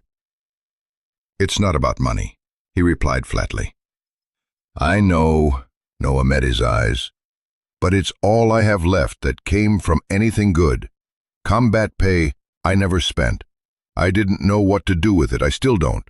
But if it can help him, if it can cover what he needs, meds, surgery, rehab, then maybe that's a start. Raymond's jaw worked for a moment, unreadable. I'm not trying to buy forgiveness, Noah added. I just want to give something back to the one soul who never gave up on any of us, not even me. Silence. Then Evelyn, sitting in the corner with a mug of herbal tea cradled in her hands, said quietly, That money won't heal Argo alone. He'll need time, care, presence. I know, Noah said, but maybe you'll let me help. Dr. Hale crossed her arms, watching him. Her military instincts were still sharp. She had seen men like him before, men adrift after war, carrying ghosts in their marrow, wearing guilt like second skin. Some were too far gone, but she didn't think he was. Not yet. Raymond finally sighed, setting down the folder. He looked at Noah not as the man who had burned their son's dog, but as someone standing on the edge, unsure of which way to fall. One condition. Noah straightened slightly. Raymond walked closer, voice steady. You go into treatment. Real treatment. You don't run from it, no half measures. If you want to make something right, then start with yourself. Noah's lips parted, but no protest came. Raymond stepped forward again. We lost Daniel to a war that didn't end when the bullets stopped flying. If I look the other way now and let you spiral, what kind of father would that make me? Noah looked down. His voice was quieter than before, but not hollow. I'll do it. Whatever it takes. You have my word. Words are easy, Raymond said, but we'll help you walk it. That surprised him, the we. Dr. Hale stepped forward now. I still have connections, she said, VA contacts, support programs for veterans with PTSD and trauma-linked aggression. There's one in Carson Ridge, private, safe, long-term. Not a clinic, a retreat. Noah glanced up, wary. I've been in places like that. You haven't been in this one, she said, not unkindly. It's run by a retired corpsman and his wife. Ranch therapy. Canine assisted, ironically. His eyes flicked to Argo. I'll go, he said after a long beat, but can I see him before I leave? Raymond gave a single nod. Take your time, he said. Goodbye, he whispered. Not to you, not to him. I thought maybe if I disappeared, the guilt would too, but it didn't. Argo stirred slightly. His eyes fluttered open. cloudy but aware. Then slowly he moved his nose toward Noah's wrist. The touch was gentle, intentional, like permission. Noah broke then, not loudly, but the way soldiers do, through stillness that quivers from the inside out. "I'll try," he said through clenched teeth. "I swear I'll try." In the hall, Evelyn leaned against Raymond's arm. "Do you think he means it?" she whispered. Raymond didn't answer right away. Then he said softly, "I think Argo just gave him a second chance, and that's more than most men get." 3 days later, Dr. Hale stood in front of the clinic helping Noah into a VA transport vehicle. His bandages were off, a stitched-up scar traced one side of his neck now, and another, invisible one, ran deeper than his skin. She handed him a small file. "Your schedule, your case manager's name, and a letter." He blinked. "A letter?" "From Evelyn." He swallowed, nodded once, then stepped into the van. As the doors closed behind him, he glanced out the window. Argo stood near the doorway, tail resting on the ground, ears alert. Still healing, still watching. I answer always who, and your interesting voice, and we was take, that is the one thing I sing, I don't know that I really like that is what I realize, and I know what I sang over them, I wouldn't do the idea of, and Med Evelyn's were. Their eyes met. Then, for the first time in years, Noah Green smiled. Small, broken, but real. I answer always who, and your interesting voice, and we was take, that is the one thing The fever came quietly. At first it was just a change in the way Argo's breathing sounded, shallower, uneven. Then the tremors began, almost imperceptible beneath the layers of gauze and shaved fur. His heartbeat, once steady even in sleep, fluttered like wings trapped inside a jar. Dr. Hale noticed first. It was just after midnight when she checked his vitals and paused, her gloved fingers resting lightly against his flank. "Temp's rising," she said quietly. "He's burning up." Evelyn, seated in the corner with a blanket wrapped around her shoulders, sat forward. "What does that mean?" "Possibly systemic infection," Hale said, her voice clipped but steady. "We were expecting the risk. The burns, the wounds, they're deep, and he's older. Sepsis is a real danger now." Raymond, standing by the window, turned toward them. The lines in his face deepened like a fault splitting open beneath old pressure. "What do we do?" "I'm going to change his meds, broad-spectrum antibiotics, IV fluids." Knees creaking with the movement, and sat with his elbows on them, hands clasped together. He wasn't praying, not exactly, but he wasn't not either. Across from him, Noah sat slouched in a wooden chair, his hands twitching slightly as if every instinct in him wanted to run, and every scar kept him rooted there. Argo was silent, curled tightly as his body could bear, but the heat radiating from his side was unnatural. His ears barely twitched when Evelyn's soft voice filled the room again, reading quietly from one of Daniel's letters. "He doesn't sleep like other dogs, Mom. He rests, but his eyes stay open, like he's watching something I can't see, or guarding me from something I don't feel until he's already moving." She paused. "Sometimes I think he senses what I try to hide from myself, that maybe we're not getting out of here. And yet, when he leans against me, I believe we might." Raymond closed his eyes.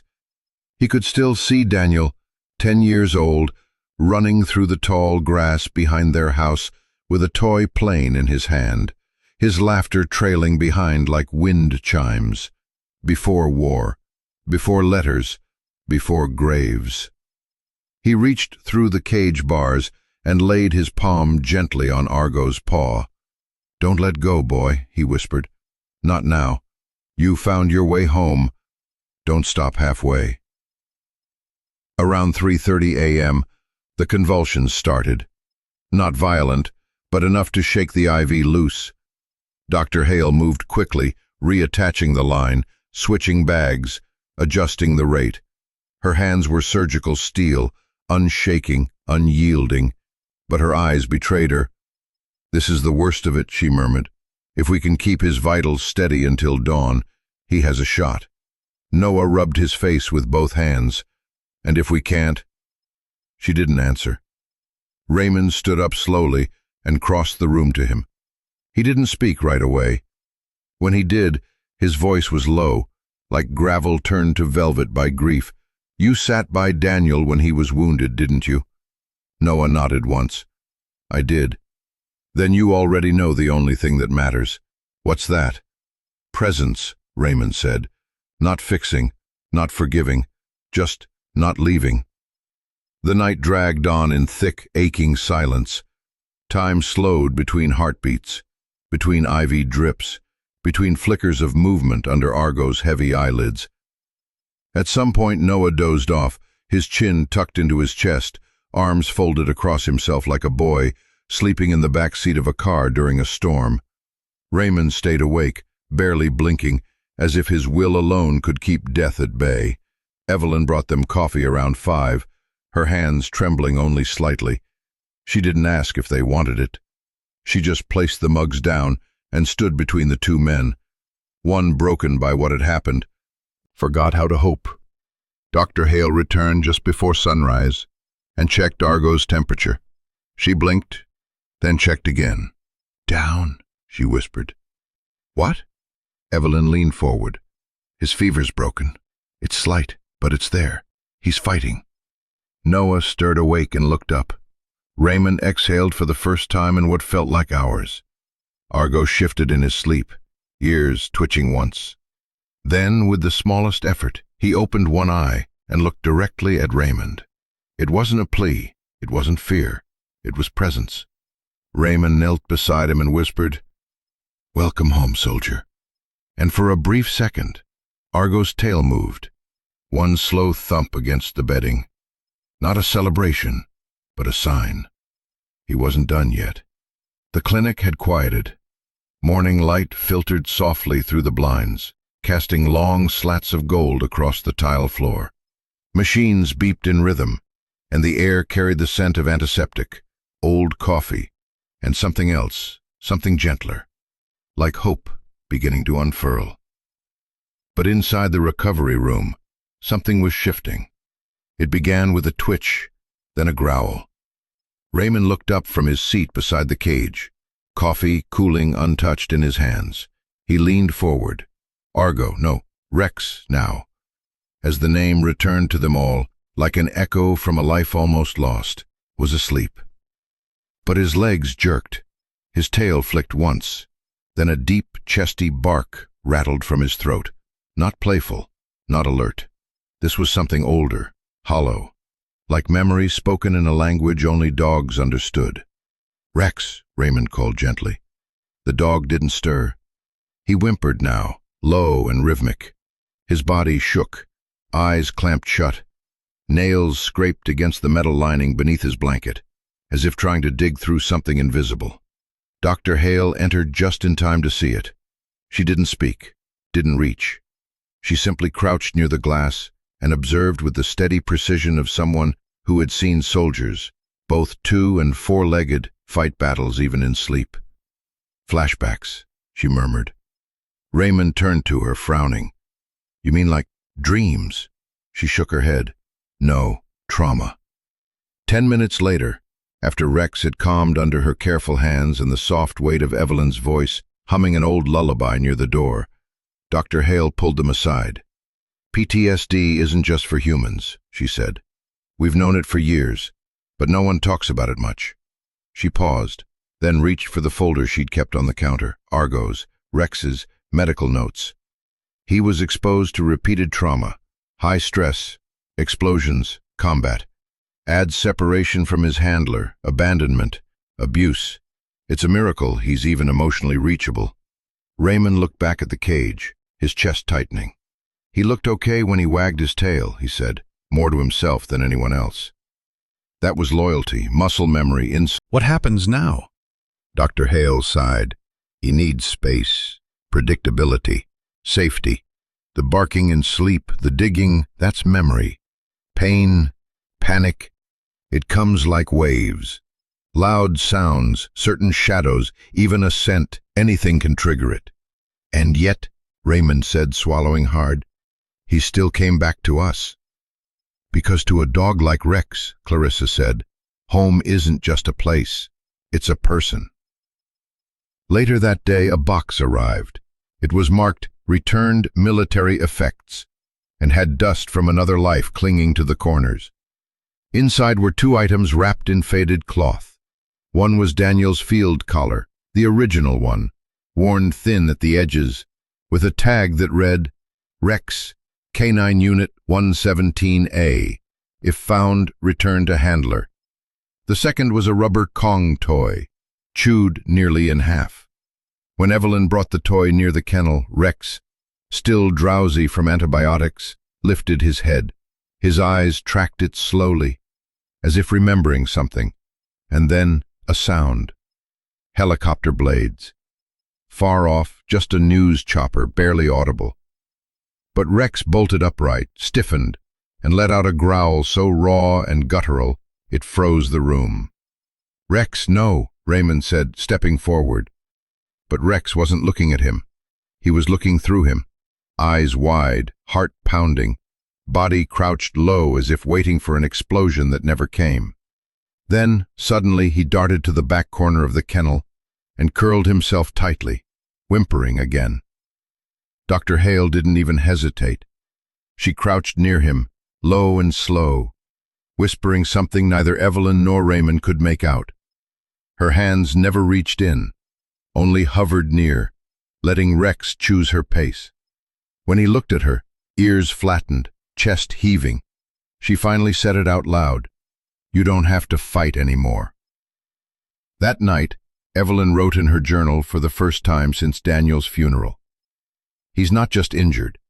He's grieving too, and I think somewhere inside that scarred body is the same dog Daniel used to write about.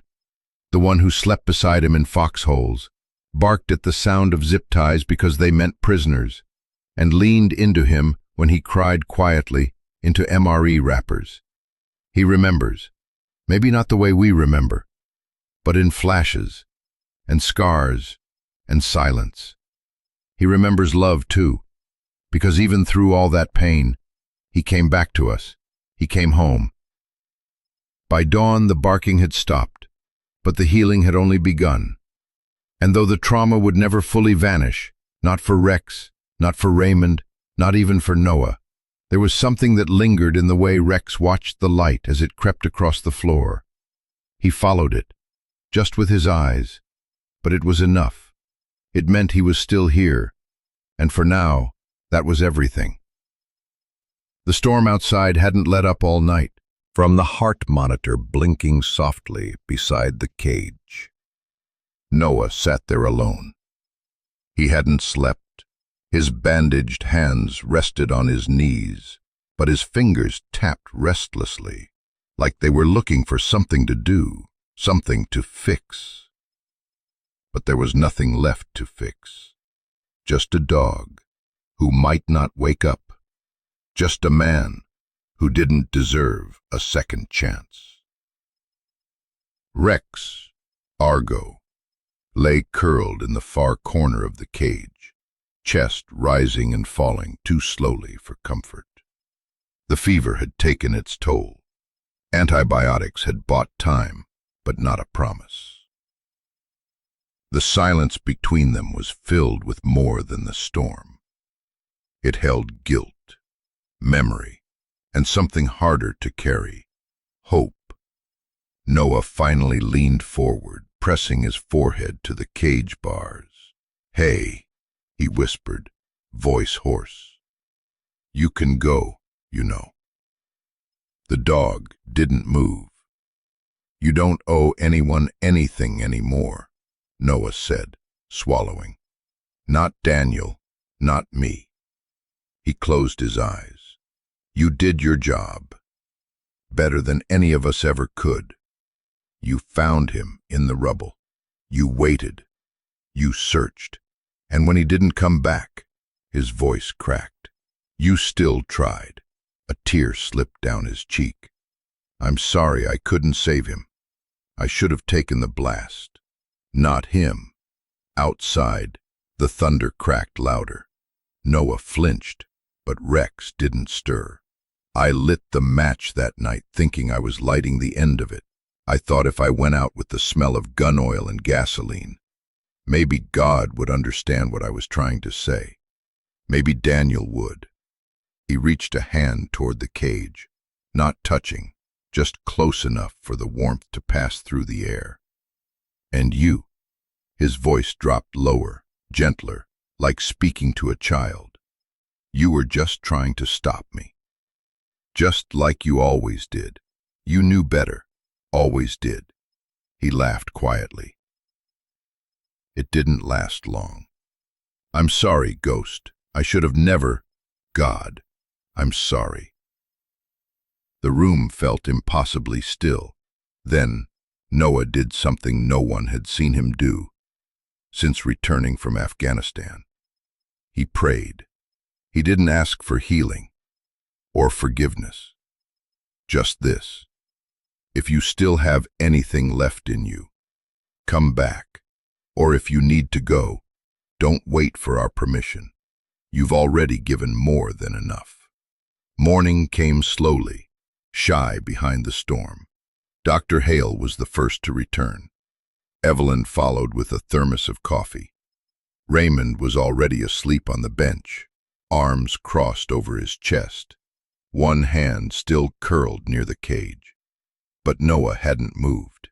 He'd stayed there the whole night. When still here, Evelyn dropped the coffee. It splashed across the floor, but no one moved to clean it. Raymond bolted upright. "Rex," he whispered. The dog blinked again. Then, with effort that looked like it weighed more than his body, he pushed one paw forward, and then another. The tail wagged again, slower this time, but unmistakable. Noah was frozen.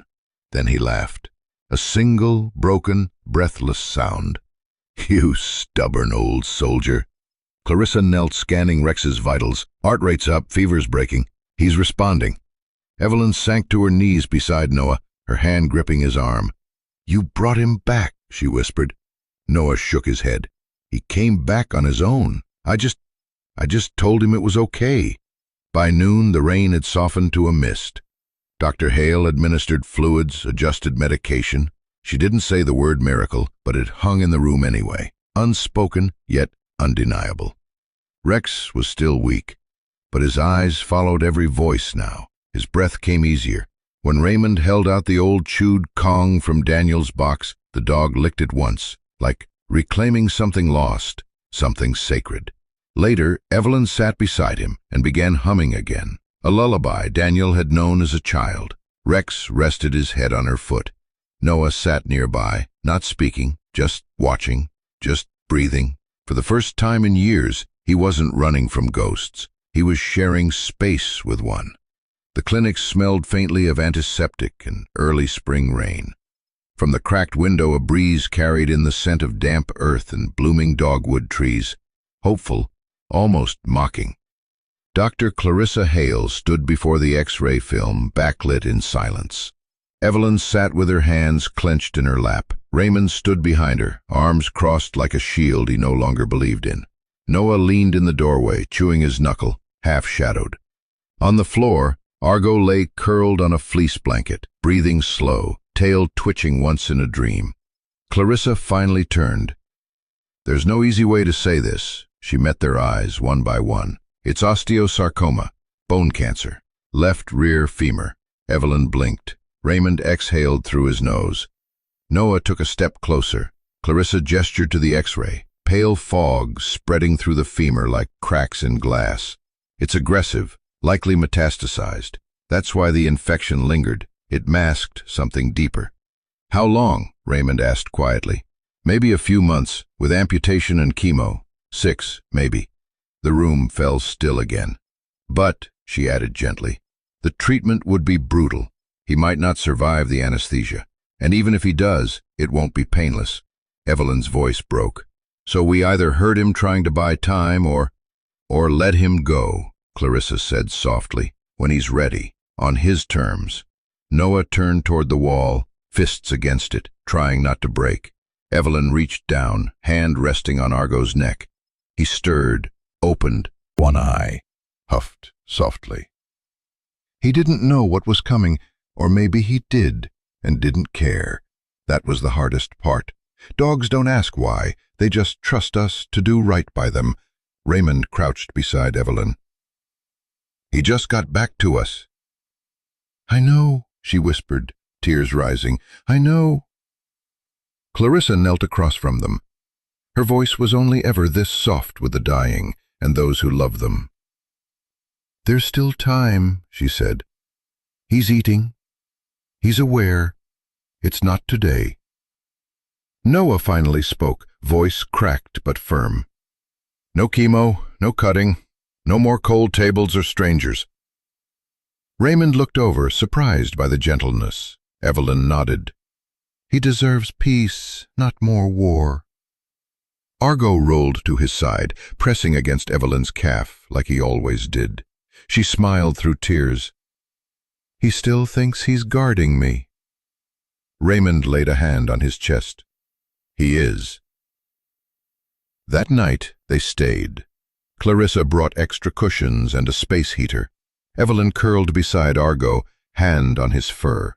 Raymond sat with a book he didn't open. Noah dozed in a chair by the window. No one mentioned cancer again. They just talked about Daniel, his off-key whistle, the time he broke his arm building a ramp for Argo, the letter where he called Argo more man than most men I've met.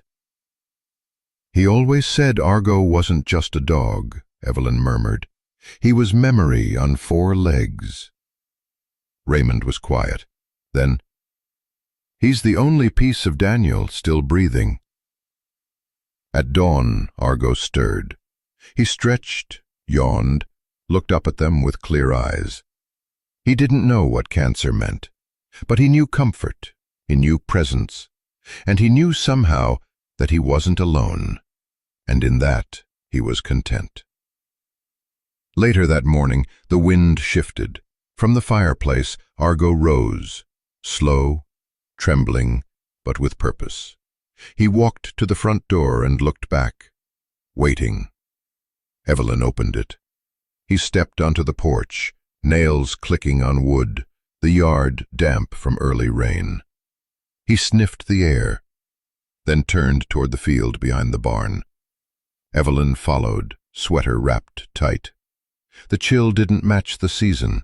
It clung like grief. Halfway to the trees, Argo stopped. It was the swing, still tied between 2 maples, frayed ropes, warped seat. Daniel had spent hours there after deployments, letters in his lap, Argo at his feet. Now, Argo stared at it, still. Then came a soft whine. Fragile, sharp, like something inside him broke open. Evelyn clutched her chest. She hadn't heard him make that sound in weeks. He pawed at the base of the tree, not digging, just touching, remembering. Then he sat. Find you, not because I told him to, but because that's who he is. She pressed the letter to her lips. He found us, she whispered. That afternoon, Argo lay on the porch, eyes half-lidded, ears twitching. Children passed on bikes. One called out, "Hey, Daniel!" Evelyn froze. Argo lifted his head, his tail thumped. He tried to stand. "No, sweetheart," Evelyn said, kneeling beside him. "That's not him." But he wouldn't lie back down. He watched the road, listening. He wasn't waiting to be saved. He was saying goodbye. Noah arrived with more meds. Argo lifted his head, saw him, then looked away. "He's not looking for me," Noah said quietly. "He's still looking for Daniel." Evelyn nodded, eyes full. "I think he always has been." They sat with him in silence, watched his breathing slow. "I read once," Noah whispered, "that dogs don't understand death. They think their person is missing, so they wait."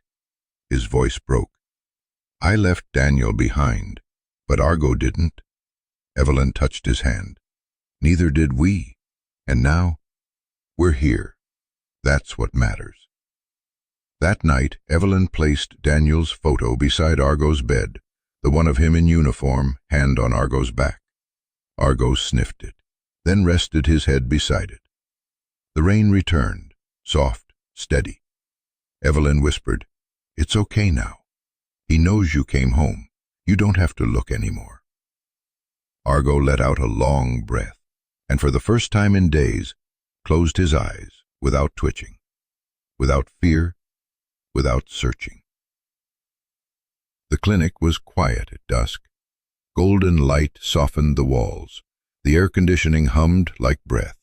In the recovery room, Argo lay still in his padded kennel. Bandages changed, lights dimmed. But it wasn't medicine that calmed him now. It was presence. Raymond sat cross-legged by the kennel, fingers laced through the mesh, palm against the steel. Across the barrier, Argo's breathing was shallow but steady. Noah joined him. No words at first. The silence was full of blood and dirt and sand, of memories too sharp to retell, of love that outlived the war. Raymond finally said, "You did your job, soldier." Argo's ear twitched. Noah leaned closer. "You can rest now, Ghost. You don't have to keep watch." The old shepherd let out a quiet sigh. His body softened, like an old coat being folded away. Raymond's voice cracked.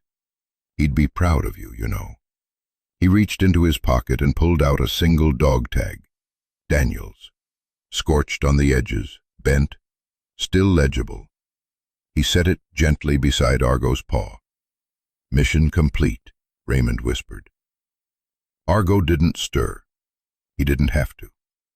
Daniel Ellis. That evening. Took his temperature, measured his breathing, adjusted his IV. "He's calm," she said, almost surprised. "It's like something's shifted." Evelyn stepped in, a warm blanket draped over her arm. "I think he finally believes Daniel's safe." Clarissa looked to the old dog, then to the three figures standing vigil beside him. "He might be ready," she said gently. "Ready for what?"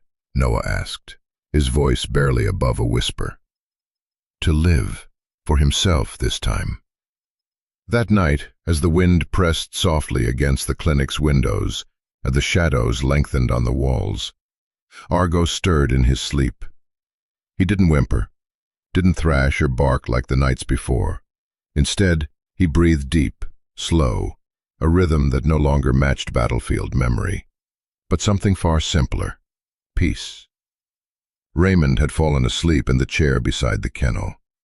Noah was still awake, back against the wall, knees pulled to his chest. He watched the rise and fall of Argo's chest like a metronome for something bigger than time. At one point, Argo's eyes fluttered open. They weren't clouded with pain. They were alert, present. Noah crawled forward and pressed a hand to the mesh. "Hey, Ghost." The dog looked at him, no longer with recognition dulled by trauma, but with something closer to choice. Noah smiled softly. "You don't owe us anything anymore." Argo's tail thumped once, and then he did something he hadn't done in weeks. He sat up. Wobbly, sure, but upright. And he looked out the glass door of the clinic toward the quiet world outside. He wasn't searching, he was staying. The next morning, Evelyn walked in with the sunrise. Raymond was still asleep. Noah had drifted off on the floor beside Argo. She paused in the doorway. Argo was lying in the same position, upright, alert, with Daniel's tag still resting beneath his paw. And for a moment Evelyn swore she saw it. Not the ghost of a dog, not a body losing a fight, but a soldier choosing his next breath. not because he was ordered to, but because he wasn't ready to leave them just yet. It began with a bite of chicken. Evelyn didn't expect much. Argo hadn't eaten in 2 days. The cancer had wrapped itself around his leg, and the fever dulled his eyes. But that morning, something shifted. Argo lifted his head, just enough to look at her, then the food, then back again. And then, slowly, he moved forward and took the bite. Raymond stood in the doorway, watching silently. "He's eating," Evelyn whispered. Raymond knelt beside Argo. "Good boy," he murmured, hand on the dog's head. Argo wagged his tail, once, then again. Later that day, Dr. Clarissa Hale stared at the ultrasound in disbelief. The tumor had shrunk. His white cell count had leveled. "That fits." Raymond looked down at his hands. "Don't need one," he said. "Sometimes love outruns logic." Clarissa smiled. "Well, logic better start jogging." That evening, Noah stood outside Argo's kennel. His own wounds had begun to heal. He watched as Argo nudged his water bowl, not for thirst, but to play. "I thought I broke you," Noah whispered. Argo looked up. "But you're still here." Raymond stepped beside him. "Some things are too strong to kill." Inside, Evelyn adjusted the curtain to let the last light fall on Argo's face. He turned into it, like he remembered the warmth of desert sunrises. "It's not just remission," Clarissa later said. "It's spontaneous regression, rare, beyond medical." "Then what is it?" Evelyn asked. Clarissa paused. "He found a reason to stay." That night, Evelyn sat beside Argo with a photo album. 1 page at a time, she showed him Daniel's life, his graduation, his deployment, his first photo with Argo. Argo tilted his head. "See that?" Evelyn whispered. "That was your boy." Argo licked her hand. Evelyn smiled, this time without grief dragging it down. Raymond took the night shift. He sat with his fingers on Argo's paw. "You don't have to fight anymore," he said. "But if you do, we'll fight with you." Argo thumped his tail, and this time it didn't fall still. Argo was walking again, just from the kennel to the garden, slow but steady. His gait was uneven, but each step was a win. "I think he likes you more than the rest of us," Dr. Hale said as Evelyn knelt beside him. Evelyn smiled. "He just knows I'm not going anywhere." Argo licked her palm, a gesture that didn't need translation. Noah, now in his 3rd week of therapy, walked toward them, his shoulders less burdened. He crouched and offered his hand low, like Daniel used to. Argo sniffed, a quiet acknowledgement. "I remembered something today," Noah said. "Daniel singing off-key outside Marja." "He said it kept the nightmares out," Evelyn added. They sat in silence, letting healing take root. Not loud, just quietly, like breath. Evelyn began volunteering. She brushed dogs, folded laundry, read to the anxious. She learned Argo's rehab routine by heart. She was the only one who could calm him during stretches. "You don't have to be strong every day," she'd whisper. "Some days it's okay just to breathe." And Argo would exhale and close his eyes. Noah began attending group therapy. At first, silent. Then one day, one's about home, not war. About meatloaf and fishing trips. About Argo stealing steak and denying it, with sauce on his whiskers. Noah took night shifts too. Some nights they didn't sleep, just sat side by side. "I don't know what comes next," he said once. Argo pressed his muzzle into Noah's palm. "But maybe it's something worth living for." One Saturday, Evelyn brought in Daniel's old sweatshirt. It smelled of cedar and something faintly sweet. She placed it in Argo's bed. He curled into it, like he was returning to a memory. "I thought it might help him rest better," she said to Clarissa. Clarissa nodded. "Sometimes the body doesn't heal until the heart does." Evelyn turned away. "And what about our hearts?" Clarissa didn't answer, but her silence wasn't empty. On a Tuesday afternoon they took a photo, Argo in the middle, Evelyn on one side, Noah on the other, Raymond standing behind them. No medals, no speech, just a camera click. Clarissa taped it on the clinic wall. Shared recovery. Evelyn murmured, "Family isn't always blood. Sometimes it's who stays when everything else breaks." A few mornings later, Noah sat outside with Argo under a wool blanket. The sunrise painted the sky with gold. Argo twitched in sleep, ears flicking. "He never stopped being a soldier," Noah whispered. That night, Noah couldn't sleep.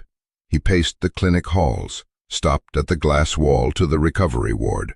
Argo lay curled beside Evelyn's chair, paw touching her boot, like he used to do with Daniel. The thought returned, this time fully formed, hope. He pulled out the tiny spiral notebook from therapy and began to write. Not about the war, but a future. By week's end, it was full. Notes, questions. One idea. What if retired military dogs were paired with veterans, not to fight, but to heal?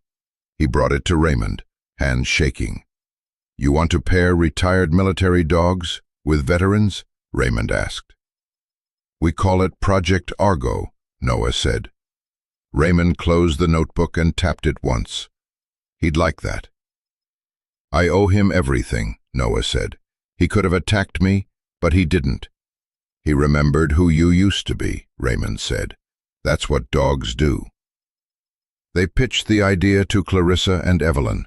As Noah spoke of shelters, suicides, the isolation veterans carry, Evelyn's eyes filled, though she didn't cry. "Daniel used to say Argo didn't save lives by following orders," she said. "He saved them by staying." Noah's voice broke. "I know. He stayed for me." "It's a beautiful vision," Clarissa said. "But it's not just therapy. You're pairing trauma with trauma. You'd need real structure. We're not naive," wrote the mission statement on Raymond's old typewriter. Project Argo.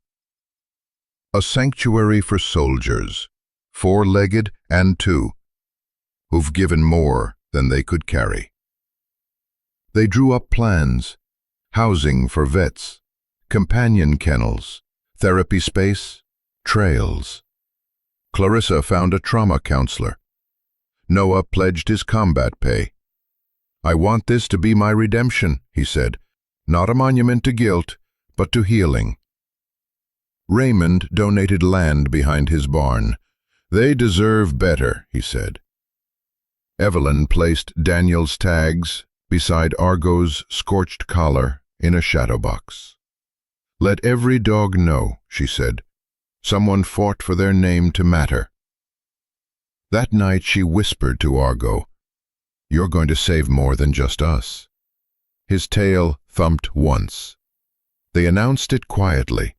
No press. Just a photo on the clinic bulletin board. And Evelyn's note, "He didn't give up on us. We won't give up on them." Project Argo. Coming soon. Beneath it, a second note by Noah. For Daniel. For the ones who didn't come home, and the ones still trying to. The barn smelled of cedar and soil when the first veterans arrived. It wasn't much, just 4 converted stalls with heaters and pine bedding. Raymond and Noah had spent 2 weeks rebuilding the rafters. The beams still creaked, but the structure stood, solid, like a man learning to hold grief without falling. Dr. Hale moved through the space like she'd always been meant to do this, though she hadn't known it until now. Evelyn took charge of the flyers, the calls, The letters. One flyer pinned across town read, "Project Argo, a place for soldiers who need to breathe again." Below it, a photo.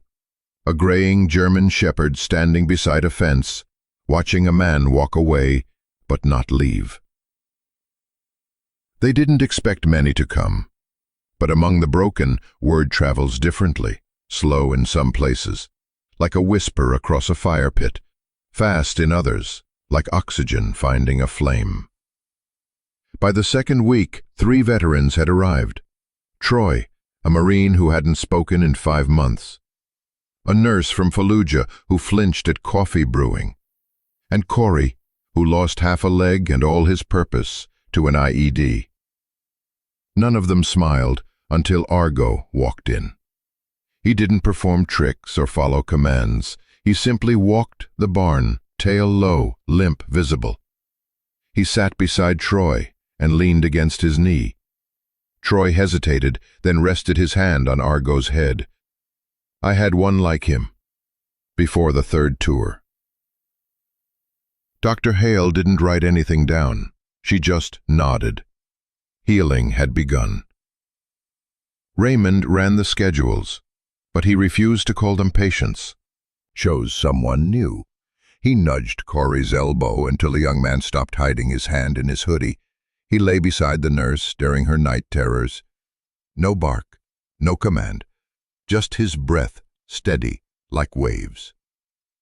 He didn't do it for praise. He did it because that's who he was. A quiet healer, a good soldier. In his presence, they remembered who they'd been before the noise.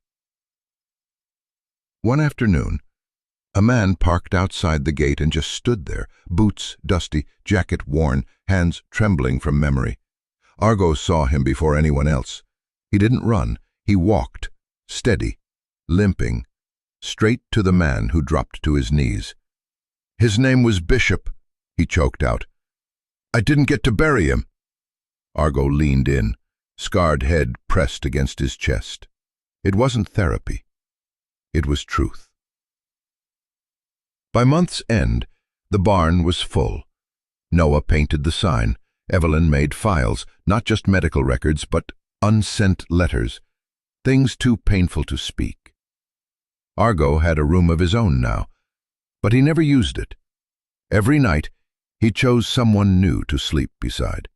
Every morning, he limped across the pasture, tail swaying like a metronome between pain and purpose. Dr. Hale told Raymond, "Vitals are stabilizing. Night terrors are down. Even the dogs, they're changing." Raymond nodded toward Argo and Corey walking side by side. "Maybe because no one here has to explain. They just know." Evelyn added a photo to the barn wall, Daniel grinning, one arm around Argo, the other holding a letter. Beneath it she wrote, "He didn't save the world, just the ones who mattered." They held the first fundraiser in an old hangar, rusted, hopeful, folded chairs, coffee in paper cups. Evelyn greeted guests. Raymond stood in the back. Dr. Hale kept watch. Argo lay beside the podium watching the door, waiting for Noah. Noah arrived late. Third attempt at tying his collar, one hand struggling with buttons. He almost didn't come, but Argo had followed him to the door and sat. So Noah walked in. He stepped up to the mic, cleared his throat. "My name is Noah Green. I served with Daniel Whitaker, and I did things I'm not proud of." A pause. "But this isn't about shame. It's about what happens when something or someone decides you're worth saving anyway." He looked at Argo. "I met him overseas, Daniel's partner. After Daniel died, everything fell apart." His voice cracked but held. "I tried to end my life. Argo stopped me, just like always." He knelt. Argo rested his head on Noah's boot. "This dog didn't just survive a war. He survived betrayal. And he forgave me." And now we're building a place where that kind of saving doesn't stop. The first applause was quiet, then it rose, gentle but full. A man saluted. A woman stepped forward with a check. A boy with a toy German shepherd knelt beside Argo and whispered something only he could hear. Donations poured in: blankets, collars, a used RV, volunteer hours, monthly pledges. It wasn't just money, it was belief. That healing was possible. That if a burned, half-blind dog could forgive, maybe they could too. Later, a local reporter published a piece titled, "The Dog Who Forgave a War." Within days, NPR picked it up, then TV, then podcasts. The quote Evelyn had written on the barn wall, "Some scars walk on four legs, and they still lead us home," went viral. Noah watched the broadcast from the clinic garden. Argo lay beside him, Raymond nearby, Evelyn warming tea inside. When asked why he named it Project Argo, the interviewer said, Noah replied, "Because he never stopped trying to bring someone home." By morning, they had 7,000 emails, one from a senator in Maine. "I watched your dog last night," she said, "and I cried in front of my staff." 3 days later, Senate Bill 4897, the Argo Act, was introduced. It mandated protections for military canines, transition therapy, required behavioral evaluations before any euthanasia. It passed committee in record time. They held a press conference on the Capitol lawn, Noah in a suit, Daniel's tags beneath his collar, Argo beside him, vest crisp, eyes calm. "This bill isn't just about dogs," Noah said. "It's about loyalty, about giving back to those who gave everything, even their silence." When Argo barked once, the crowd didn't flinch. They stood and clapped.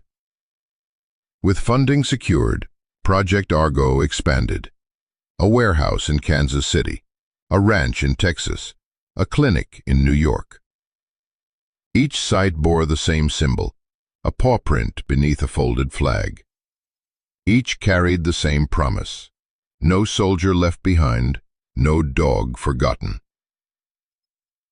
But beneath the media buzz, the heart of it all remained in the small things. Argo still made his morning rounds, slow but steady. Evelyn still kept a blanket in her car for late-night talks. Raymond whispered Daniel's name over fire pits. And Noah? He no longer flinched at his reflection. They didn't mean to start a movement. They just wanted to do right by a dog who never gave up. But sometimes a single act of mercy becomes the spark that... Breathing was steady. His eyes, weathered, watchful, still held storms and gentleness in equal measure. Raymond rested a hand on the dog's shoulder, a soft tail wag, no words needed. "I used to think you were here because you missed Daniel," he said, his voice rough with age and something older than grief. "But now I wonder, maybe you came because I missed him." The night didn't answer. It never did. But silence, Raymond had learned, made space for truth.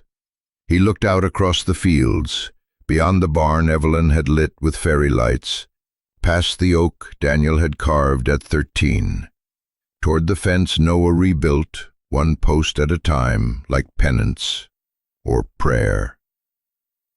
"I watched this family fall apart," Raymond whispered, "Evelyn with her silence, me with my rules. And Daniel, he carried us all, even when he shouldn't have had to." Argo breathed deeply, slow and tidal. I was so angry when he died, Raymond continued, at God, at war, at shade, at myself. But never at you. He brushed behind Argo's ear. You came back like a ghost, no orders, no name, just that look. Like you knew what we'd lost, and you weren't leaving until it was returned. Argo shifted, pressing his head against Raymond's shin. A quiet answer. Remember that first night, Raymond asked. You showed up out of nowhere, half-starved, covered in ash. Evelyn thought you were a stray, but you walked straight to Daniel's room and laid down under his bed like you'd never left. Raymond chuckled softly. She slept through the night for the first time in 3 years. You gave her breath again. You gave Noah a reason not to jump. And me. You gave me my boy back, not in body, but in everything that mattered. He pulled Daniel's old deployment blanket over Argo's hips. The dog's breathing had shifted, not labored, not restful, just tired. Raymond touched the tag on Argo's collar, once Ghost, now replaced by Evelyn's careful lettering. Argo, good soldier. You did your job, he said, and more. His voice cracked. If there's justice in this world, Daniel's waiting for you. And if not, well, you've still got me. I'm staying up with you tonight. The way you stayed 3 days in that wreckage with him. I owe you that much. He poured broth into a dish. Argo didn't move.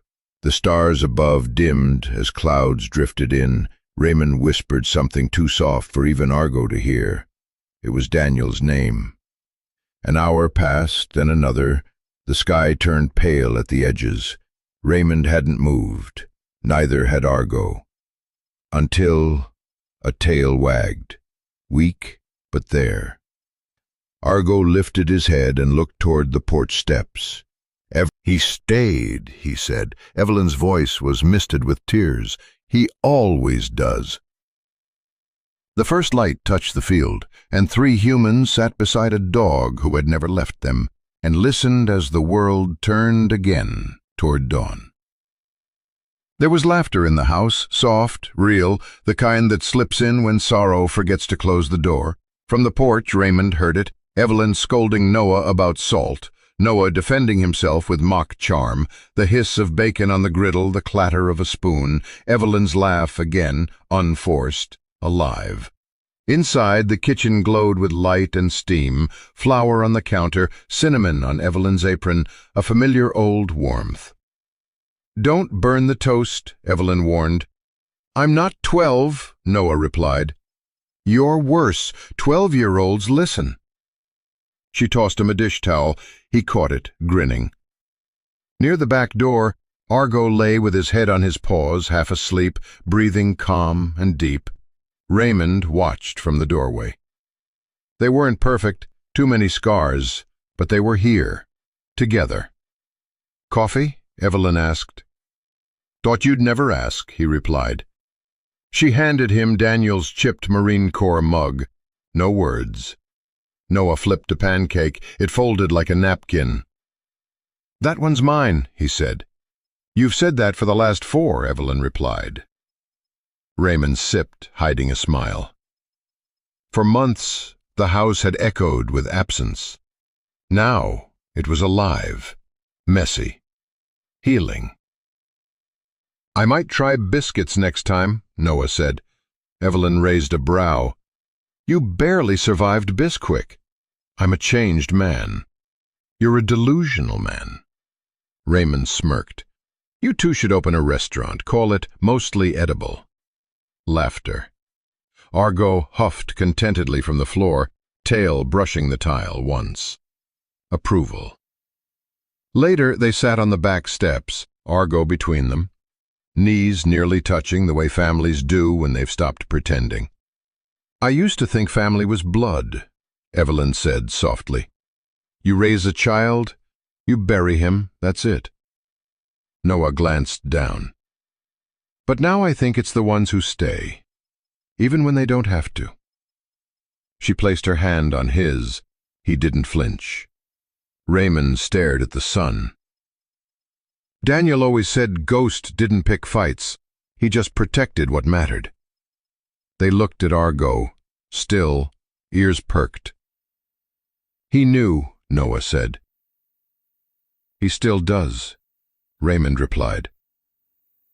There were things they could never fix. But there was this morning, this meal, this dog. And when Argo stole half a pancake from Noah's plate, they laughed. Not perfect, but whole. The field behind the clinic had once been empty. Now, in golden afternoon light, it breathed with purpose. A young man crouched, Watched. No commands. No leash. Just presence. "She's Josie," the young man said. "She doesn't trust much." "That's okay," Raymond called from a distance. "Argo does enough trusting for both." Laughter floated from the porch. Evelyn called lunch. Noah's story made someone cough from laughing too hard. Veterans sipped lemonade under a gazebo, dogs at their sides. Project Argo had become more than a name. It was a rhythm, a place where broken things weren't hidden, they were held. And Argo had become something else, a mentor. Josie crept forward. Argo lay beside her. The young man placed a hand on Argo's back. "I didn't think I could do this," he said. "Be here." Argo sighed, a slow, weighted breath of trust. Raymond stepped closer. "Some dogs," he said, "get one mission, one handler, one ending." The young man looked up. "But Argo," Raymond smiled. "He rewrote that, again and again." He crouched beside them. "He pulled my son out of a fire once," he said, "then pulled me out of a darker one." Argo's ear twitched. He stayed, solid. And Raymond's voice later, over footage of dogs running, hands clasping, scars meeting, would say, "Sometimes the most broken among us become the greatest healers. They don't wear medals. They don't ask for statues. But they stay until the silence doesn't hurt, until the door doesn't feel like a trap." That's what Argo taught us. And that's what we promise to teach every soul who walks through this gate. Evening fell slowly. The sky turned lavender. One by one, veterans returned indoors, no longer alone. Raymond stayed on the porch, mug in hand. He watched Argo rise, old joints stiff, and walk beside Josie and the young man as they headed home. Argo glanced back once, just once, but it held everything. Raymond lifted his mug. "One more mission," he whispered. "Always one more." Some stories stay with us, not because of how they ended, but because of how they held us along the way. The bond between a person and a dog like Argo isn't just about obedience or protection. It's about quiet loyalty, wordless comfort. The way a tail wag or a gentle nudge can remind us that we're not alone. German shepherds especially have a way of standing beside us, not in front, not behind, but right there where healing can begin. If this story stirred something in you, if it reminded you of a dog you've loved or still do, there's a beautiful way to deepen that connection. I recently came across a resource that might speak to your heart too. Something gentle and thoughtful to help you understand your dog in a deeper, soft fur, and the quiet miracle of being truly seen.